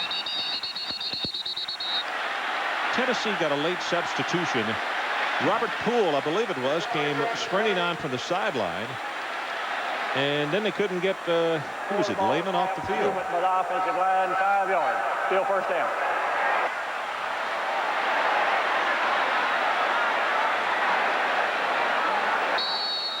I have a feeling Tennessee is going to work a lot on their offensive substitution this week because they've had to call a couple of timeouts, gotten caught with too many men on the field, the illegal substitution. They move again. Instead of first down at 15, it's going to be first down and 20. Marcus Nash. Marcus has got an excuse. If I'd been hit as hard as he was a moment ago, I'd probably be jumping offside too. He's having trouble counting to 2, huh?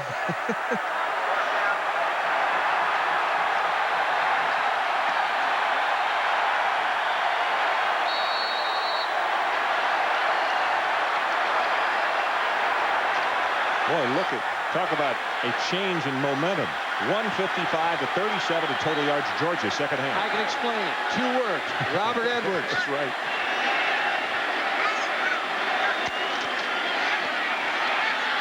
Got him over the middle.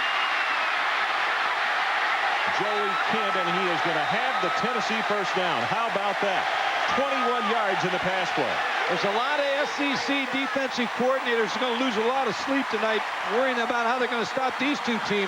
This play was set up again by Peyton Manning's good fake. Joey Kent, the best receiver on this football team, makes the catch. You know, Bubba Miller made a good point when I visited with him on Thursday. He said the thing that we have to always be cognizant of, we have so much confidence in Peyton, but he's only an early sophomore. He's still very young. He's carried the weight of this offensive football team tonight. Quick out pass. That's Marcus Nash, and they'll wrap him up. Maybe a gain of 1. Buster Owens is there. Didn't cover the receiver out there. They had an inside technique against him, and Peyton Manning just raises up and throws the football. Peyton Manning's passing chart, he's had a great football game. We're about to go under 1 minute left in the third quarter. 21 of 29 for Manning.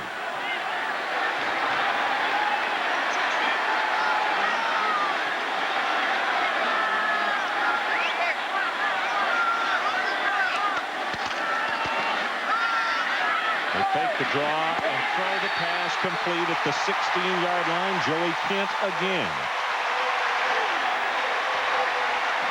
When you look at quarterbacks, you look at footwork, you look at arm strength, you look at vision, and one thing that's underrated sometimes is ball handling. This ball handle right here where he faked the ball, held the defensive backs right in check. And that ball handling, a Boomer Esiason type player in the pros who takes a lot of pride in his ball handling. Peyton Manning understands faking the football.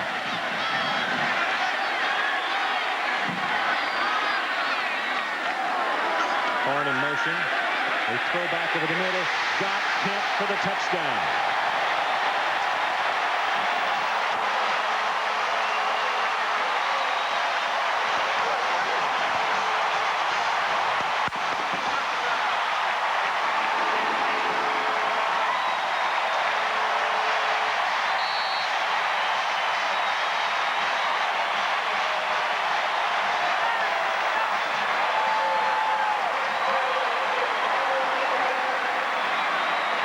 Jeff Hall tries to keep this extra point string alive. And he's right down the middle.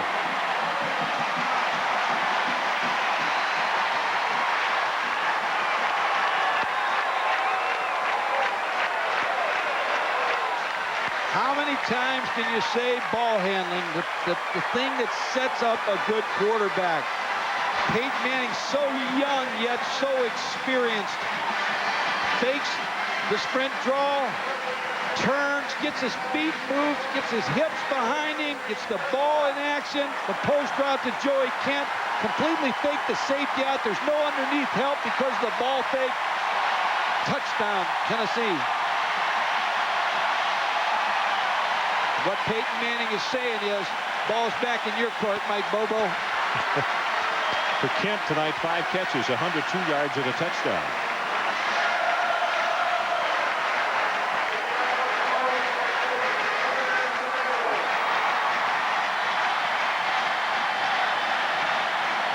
Graham relaxing on the sideline. 35 seconds left in this third quarter, and it's going to be a busy fourth quarter that follows the script of the first 45 minutes here.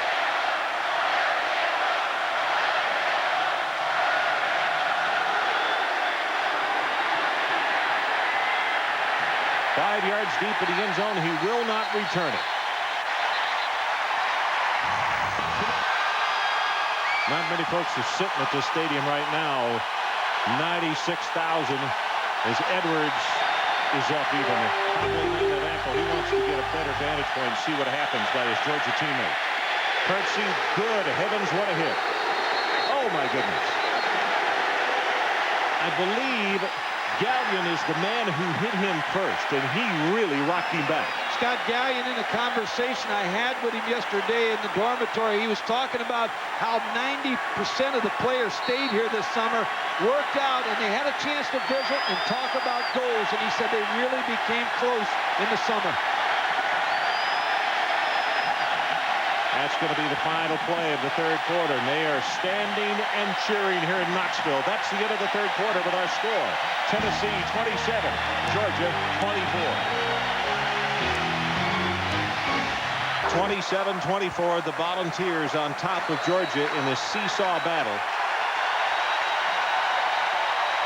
Well, there's Parkman injured his kicking leg in that first half. You see he's got his shoulder pads off. Bobo fumbled that for a moment. Pass is thrown, almost intercepted by Terry Fair. Mac Adamley, let's check with you. Well, Ron and Mike, personally, I think Robert Edwards' quarter speed, he's going to get hurt even worse. So I think he's done.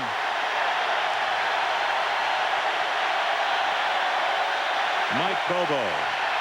Boy, you wonder with Parkman on the bench, with Robert Edwards on the bench, can Georgia still get it done? Drills it complete across the 35. Hines Ward for that play. Tennessee had one too many men on the field, and he sprinted down the sideline. They were screaming, "Get off, we're not going to get another 12-man penalty."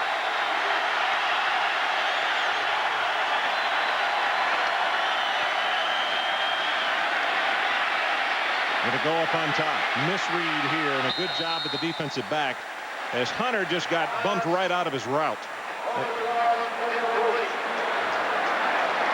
Trying to go on the post to Bryce Hunter, but I don't think he got there. Number 18, Deron Jenkins, working against him. He just fell down, and so he was not even close to where that ball was thrown. Mike Bobo may have threw it away. Marseille Simpson, number 43, comes into the backfield for Georgia.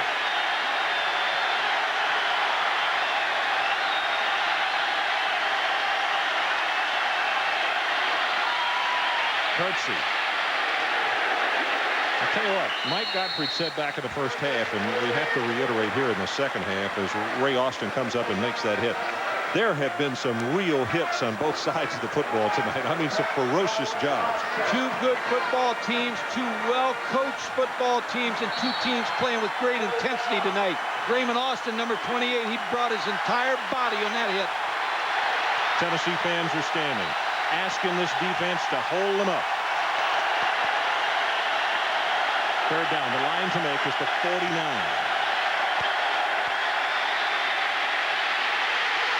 Bobo got by it. Gonna run, and he'll have the first down. What more can you ask of two young quarterbacks tonight? Gaines and Duff combine on the stop. Ron Green, Steve White pressuring Mike Bobo. Smart decision again. Ball's back there. About to go under 13 minutes to play in this ball game. 27-24 Tennessee. And that's Kurtzy. Wrapped up nicely by Raymond Austin. And we've got him unofficially for 7 tackles in this ball game. He comes up quick, Ron. Georgia may want to try to go on top of him, be off of play action, because Raymond Austin, before that running back gets to the corner, he's up there making that tackle. He's coming out of the free safety spot, so you've got to try to slow him down somewhere with a post behind him.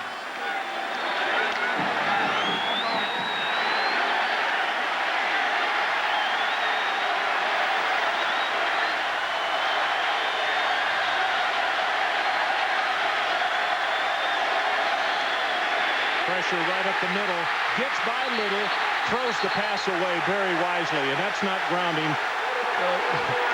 Ray Goff comes out on the field to help the officials with the calls here. We had a man close. Bryce Hunter was in the vicinity. I think it's a good call. I think it was a good move by Mike Bobo. I do too. Little had a shot at him and made the hit, didn't wrap him up. Been impressed with Leonard Little tonight. Gives you a good pass rush. They moved him around. Number 1, Leonard Little, they put him down on the tackle. Just beat the block of Troy Stark. So they moved him to end. They put him down on the tackles. They moved him all over the place. Georgia has just called a timeout.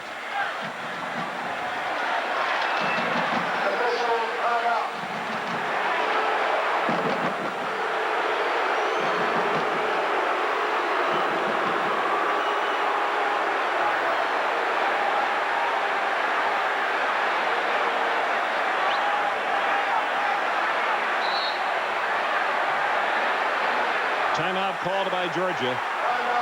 So let's take the break with them. Tennessee 27-24. We'll be right back. ESPN's presentation of CFA Primetime is brought to you by Coors Light. Play timeout for Coors Light in tonight's game for a chance to win great prizes. And by Mazda. Mazda, it just feels right. Well, you can see what happened to Robert Edwards on a 25-yard gain. That foot went gimpy on him. And Mike, now we're looking at 3rd and 17. Explain what happened. Ron, I think they called in the grasp of Mike Bobo. Leonard Little had him. He didn't really take him down, and that's what Ray Goff was arguing about. He said he threw the ball away. It shouldn't have been called. He's going to go up on top. But he's got a man down there almost and not quite. Matt Dixon got a hand on it. Couldn't extend and get a second. And he had a step on the Tennessee defensive back. Here's the play we're talking about. Leonard Little comes in on the quarterback, Mike Bobo. Now the referee blew the dead at that point. Mike Bobo gets away, threw the ball away, but they called the sack for Leonard Little. So a tough call for Ray Goff. So it's 4th down. Flag is down. And a punt returned by Sylvan. And an excellent job by Georgia. Very quickly downfield. 42 yards in the kick and a -4 return. Stop by Terry. There's a marker on the play.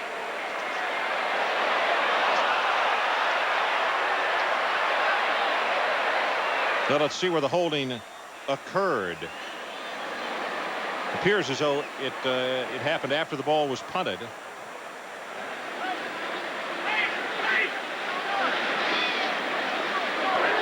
Holding on the receiving team at the line of scrimmage. The penalty is refused. 1st down, Tennessee. Immediately following our ball game here in Knoxville. We still got a lot of things to settle. Tennessee 27, Georgia 24. Just over 11 minutes left to play.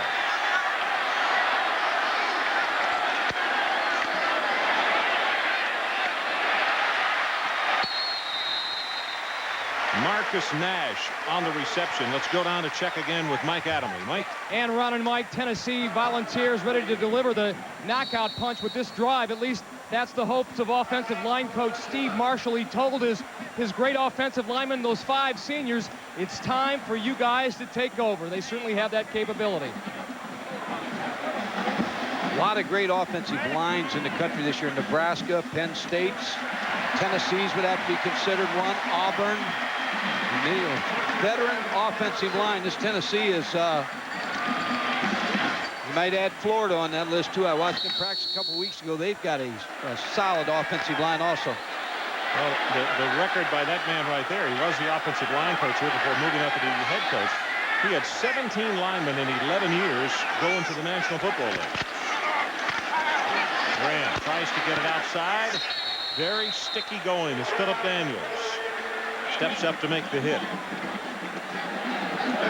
It's first tackle for him. He was an outside linebacker. They moved to defensive end. Philip Daniels gives them a good pass rusher off the edge.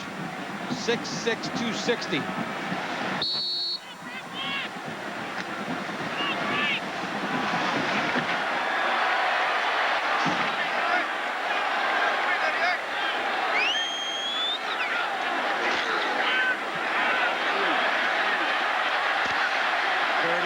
The 32. It's going to be third down, and Tennessee will need a couple to keep this one going.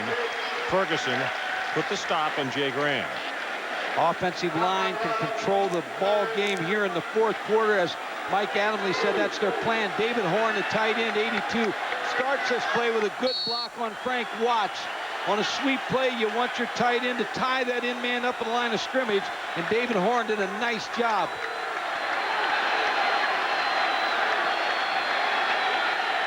Tennessee wants to score and use clock. Blitz coming right up the middle. And what a nice play by Greg Bright. He got one hand on his right foot and tripped him up. And he saved a first down for Tennessee, and he turned this ball over to the Georgia team. No question.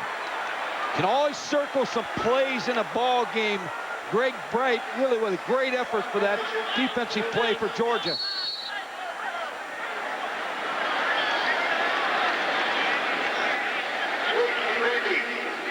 Larry Binion to get the punt away.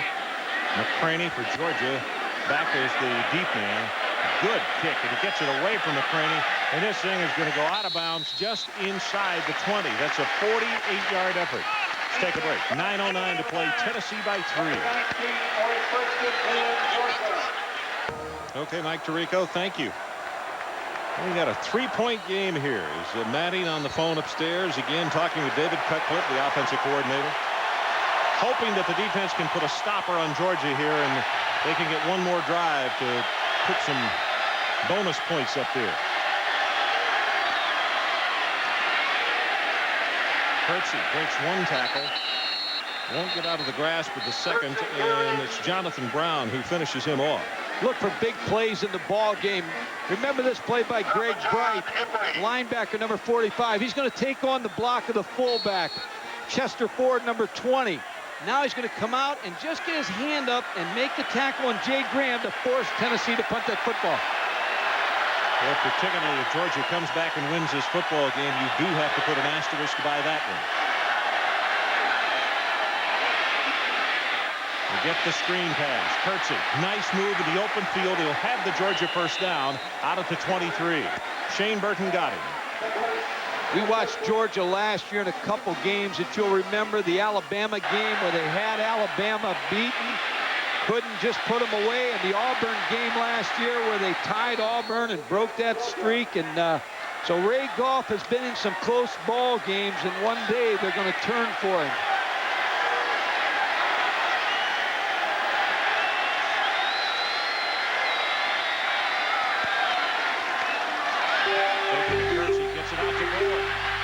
First down again, hurdles the tackler, picks up 5, now 6 yards more to the 49.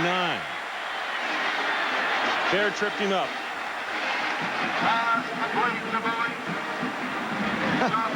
I'll tell you, just the quarterbacks, what else? I'm not Mike Bobo with good ball handling. The ball out to Larry Bowie. I mean, they have answered the call tonight, both these young quarterbacks. Yeah, I think you're right on. Kurtzy showing some gutsy running. He's not real big at 6 feet 180. They're very resilient and spun inside that tackle, avoiding a full contact. Ron, when you lose a player like Robert Edwards, somebody has to pick it up. Mike Bobo's picked it up. But I would expect either Bryce Hunter or Juan Daniels to come up with some kind of big play if Georgia's going to win this football game.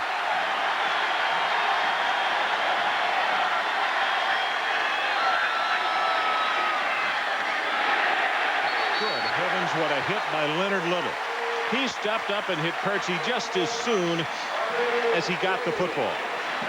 Looked like he came inside. Big splits again. Leonard Little, number 1, just steps in and steps out. In front of Rusty Beatles, number 70, makes the tackle. Well, now Little is the man who he dished it out, but he's the man that's down with the injury.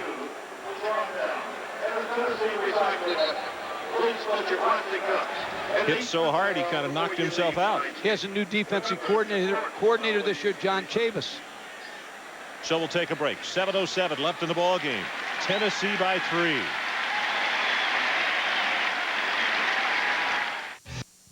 Bobo, what a night he has had, but he certainly would like a touch out of this series they're on right now. And Mike, he's got a 3rd down. The line to make is the Tennessee 41.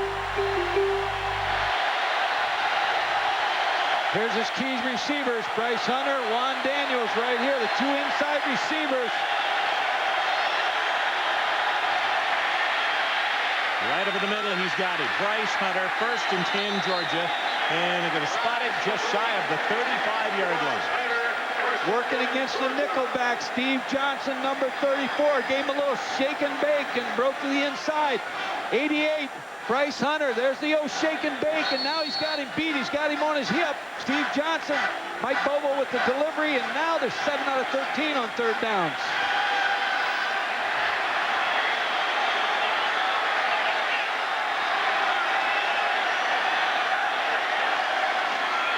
Takes it to Kurtzy. Got it in the flat to Bowie. He'll have another Georgia 1st down. He'll take it to the 22-yard line. Terry Fair puts the stop on him.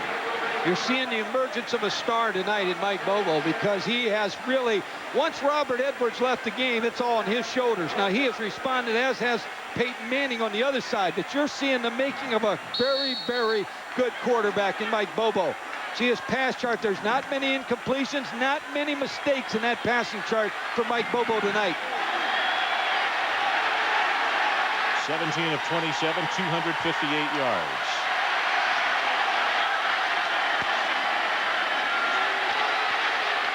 New running back, Odell Collins, a junior out of Jefferson, Georgia, gets the call, and he will take it for a gain of about 4. It's a bigger back for Georgia. Junior college player that they feel like's not quite ready yet. But they needed to force him into the ball game in this action tonight with Robert Edwards out. Odell is 6'3", 240 pounds.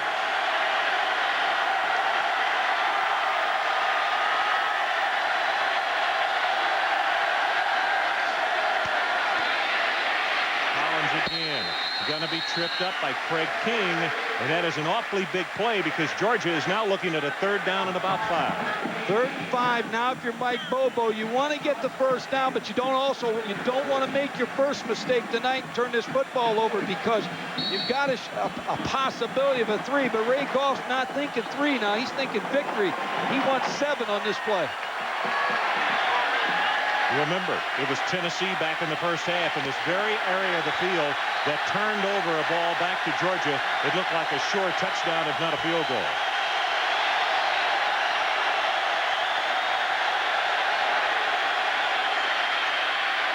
Over the middle, and he dropped it. Threw it just a little bit behind Bryce Hunter. And he knows it. That's the reason he's grabbing his headgear. Just threw it a little bit too low.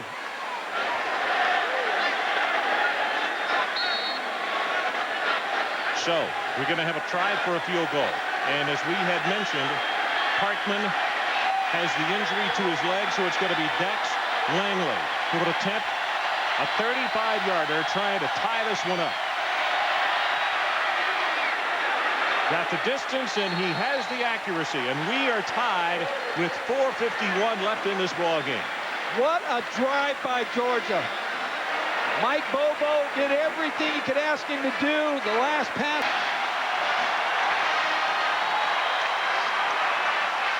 Well, the second half numbers, we were talking about Bobo and what he has done. In the first half, Mike, 7 of 12 for 89 yards. But in the second half, 10 of 16, 169 yards and a touchdown. Ron, my main concern if I was Ray Goff here is I would not kick that ball to Nilo Sylvan unless I kicked it out of the end zone. Yeah, that's an excellent point. Sylvan, as we have mentioned, the national statistical leader and also the SEC leader. And boy, he did just that. That's he knocked it out of the back. Well, coming up next, right after our ball game, there's more college football when Colorado State meets Colorado. That's next, following this one. Ron, 2 years ago, Dox Langley was the relief when he got that thing to go home and through the uprights to tie it at 27. So the situation, 4 minutes, 51 seconds to play. We're tied at 27.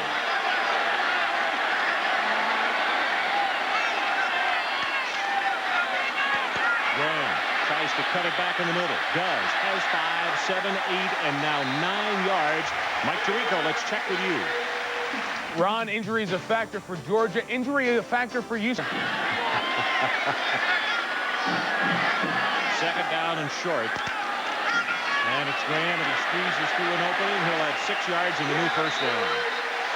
Now, this is the kind of drive that I know that Phil Fulmer would love to have. Just eat the clock up. Let there be nothing left. Either get the touch or get the field goal. Graham now 26 carries, 125 yards. He had 144 last week, and that was the most ever by any Tennessee running back in their first start. And that covers some awfully good people.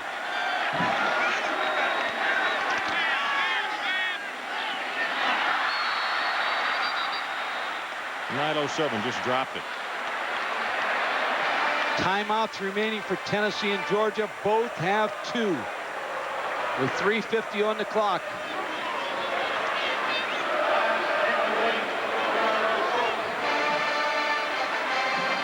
We saw Bryce Hunter. His pass was a little bit behind him, but he dropped one a moment ago, and now Sylvan has a ball that's in his hands and couldn't come up with it.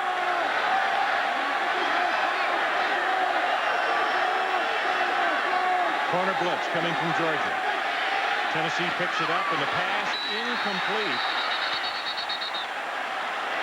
It was Marcus Nash that they were trying to get to, and I believe that was tipped by Godfrey. That's what Randall Godfrey was telling you in your conversation with him yesterday. Joe Kynes isn't going to sit back. He's forcing the action. We're going to throw the first punch. Randall Godfrey, number 43, just starting inside. Now he scrapes down line of scrimmage, reads the eyes of Peyton Manning, got his hand on the football. Sure did.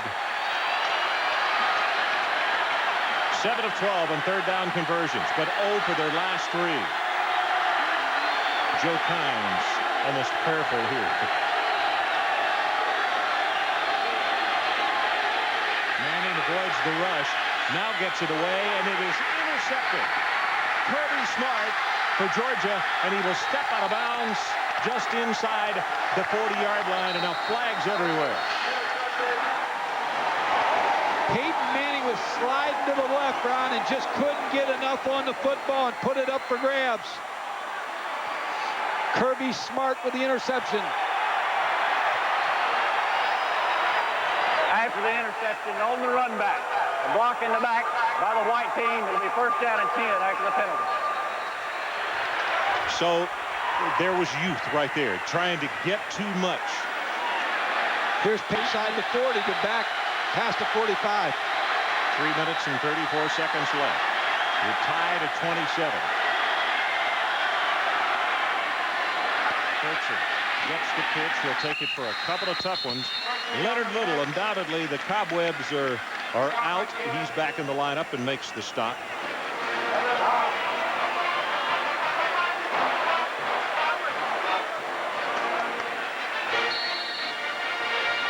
Ray Goff, you see his record against Tennessee, 0-4. I don't buy any of those statistics. I'm going to tell you something. This guy can coach, and he's got a staff that can coach. And anybody wants to criticize him, they're criticizing the wrong guy. This team can coach, and they've got players that believe in this system right now. Bobo with a pass. Bryce Hunter has it complete. Now, it depends from where that linesman has come down across the way. That's going to be enough for the first down by a half yard. Extra effort, and they say officially it is a first down. Clock runs 2:39. Now 2:38. Tennessee 27 and Georgia 27. It's been a whale of a football game. These fans have got their money's worth tonight.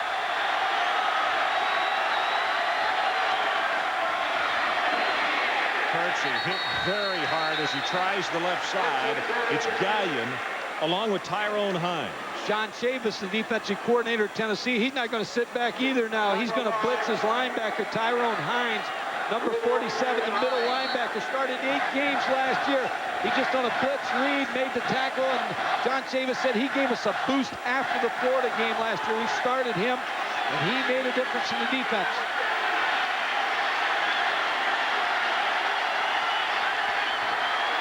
Clock is at 1:48, now 1:47.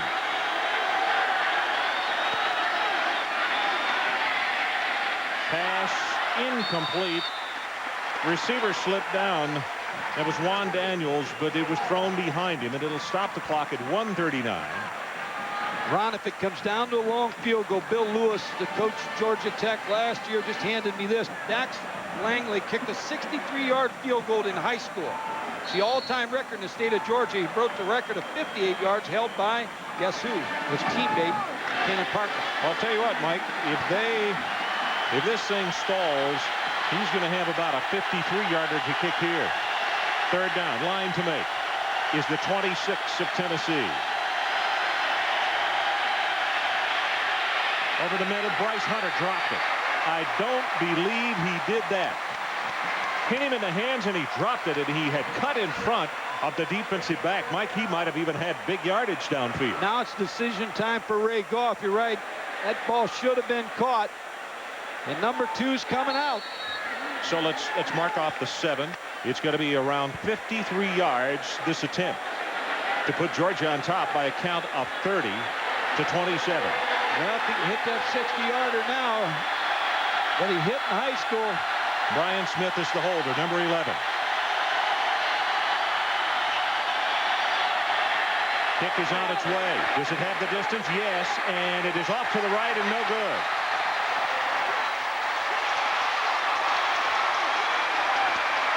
I like the decision by Ray Goff, but it gives field position to Tennessee, but Ray Goff's going for the victory, so you got to like that out of the Georgia coach.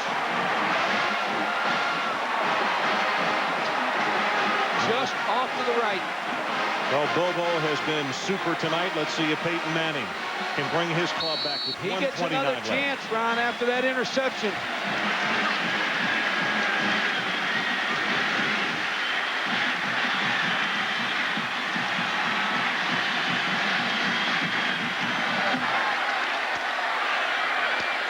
Swings it out in the flat. That's Graham.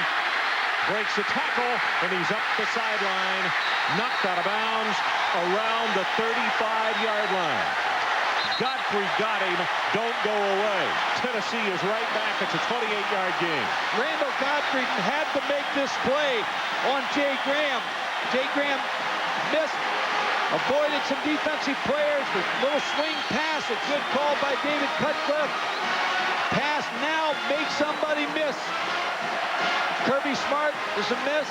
Randall Godfrey makes the play, but Tennessee's knocking on the door.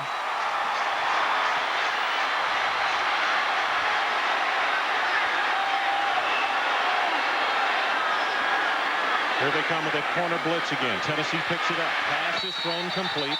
It'll be a gain of 7 yards to Joey Kent. Again, Kirby Smart. Georgia used that to good advantage last week against South Carolina. In fact, Smart got 3 sacks in that ball game coming off the corner. Expect Joe Kynes to heat him up right here. Jeff Hall, the place kicker for Tennessee, has also hit a couple 62-yarders in high school. 1:16 to play. Tennessee 27. Georgia 27. Well, how many are coming? Everybody puts it on top. just beyond his outstretched hands, looking for Joey Kent. Boy, he laid out for it, didn't he? Peyton Manning put air under that football for Joey Kent.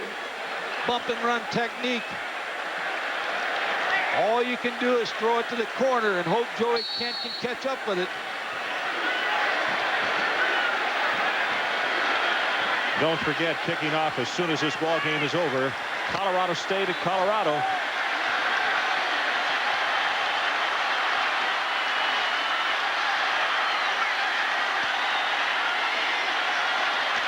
Third down, straight up the middle, has the first down, and he will take it to the 18-yard line as Philip Daniels will trip him up. Well, lost in this evening is a performance by Jay Graham, also from Tennessee tailback. He's been very steady for this offense. He's running behind Bubba Miller and Trey Peterson here.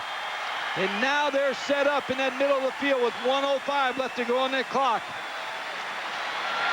Ray Goff looking anxiously at the clock, and here's our situation. 65 seconds left in this ball game. Can't criticize any call in this ball game. No. Both these coaching staffs have coached this game the way you want them to coach it, coaching it to win.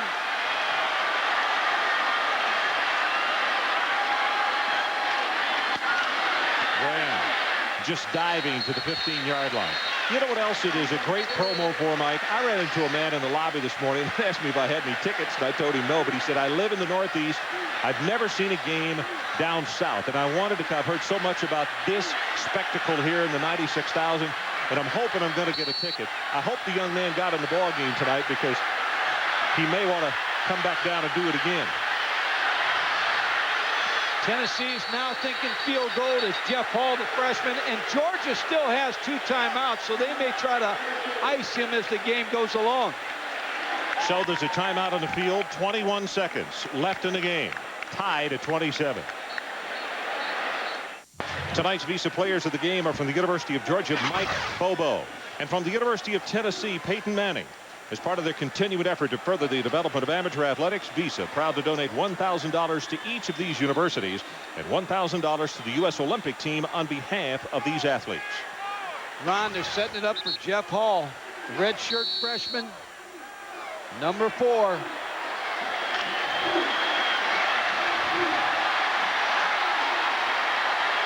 You see Hall, the freshman out of Winchester, Tennessee, pacing on the sideline back and forth. Manning will take it squarely to the middle of the field and go down.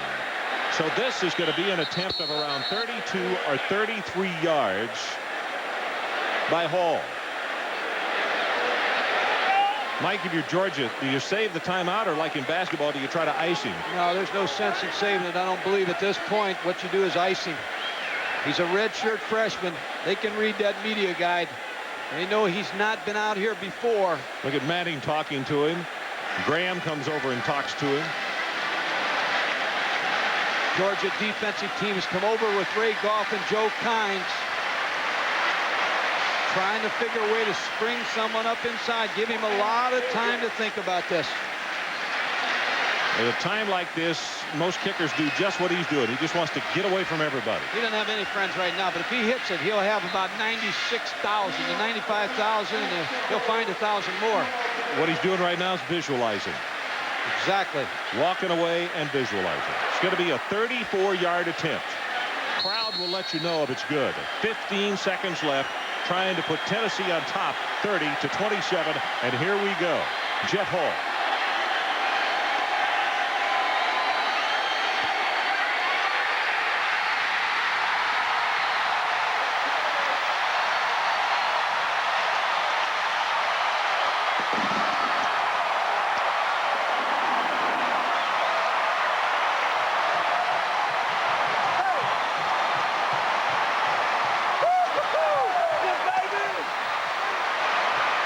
Well, amidst all the celebration, Tennessee has a player who is down at the 15-yard line.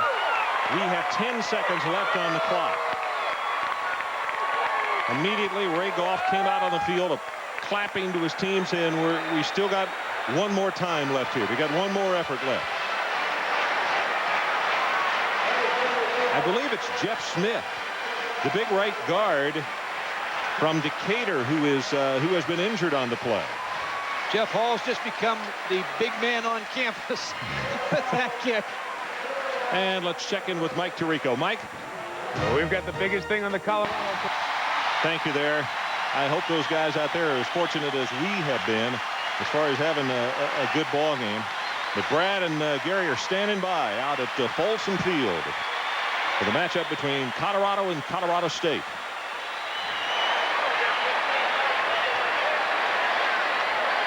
Mike, if you kick it, you're going to squib it, right? Try to hit somebody. And Georgia needs a return. But remember, they're only 3 down, so they got to knock it down the field a ways.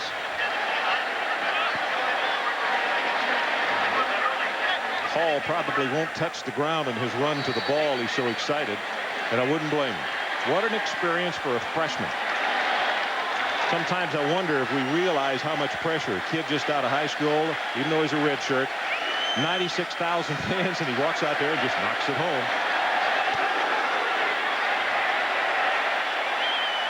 Five yards deep in the end zone.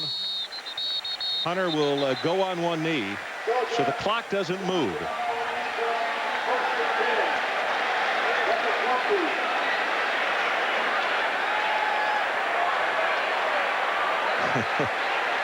Peyton Manning, I'm not sure he wanted to look, but a happy sideline with 10 seconds to go. Mike Bobo trying to turn it.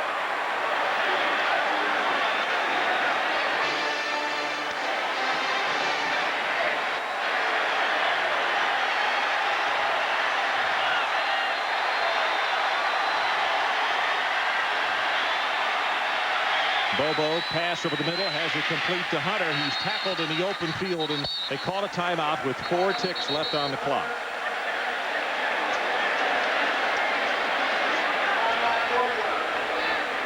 Got time for one Hail Mary.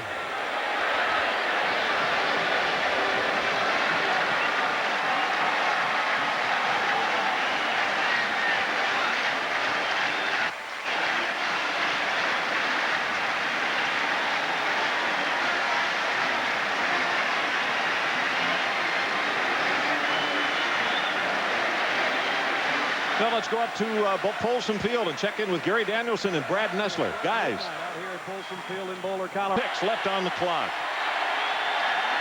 Tennessee's got players 60 yards downfield. Bobo going to throw it for all he's worth. And it is going to be hit and knocked away. And that's the end of our ball game. Jeff Hall is the big man on campus.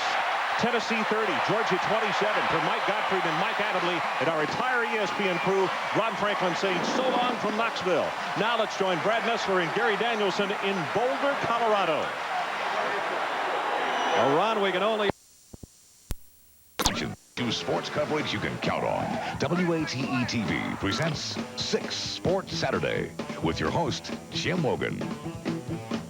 Well, the voices are gone, although those guys from ESPN are a source of inspiration as we start our second show, and Jeff Hall is my hero here on 6 Sports Saturday. Your phone calls coming up, and we'll go live to Neyland Stadium for post-game reaction after the Georgia-Tennessee game. But first, on the field, the Vols and the Bulldogs over at the big stadium. Smokey looking out for Uga. Where's Uga? Dogs strike quick. They give to their tailback, Robert Edwards. 7-zip Georgia, just 3 minutes in. Vols get it going quick, too. Watch Peyton. A big night, completes 26 passes. And a huge one there to Joey Kent, 65 yards. It sets up this. Peyton, where you going? He's coming right at you. And we're tied at 7. Still first half. Peyton with the time and finds Ronnie Pillow as he rolls and gets rid of it. It's 14-7. Ronnie took a shot, hangs onto the football. Vols lead 17-10 second half. Georgia turns it on here. Edwards.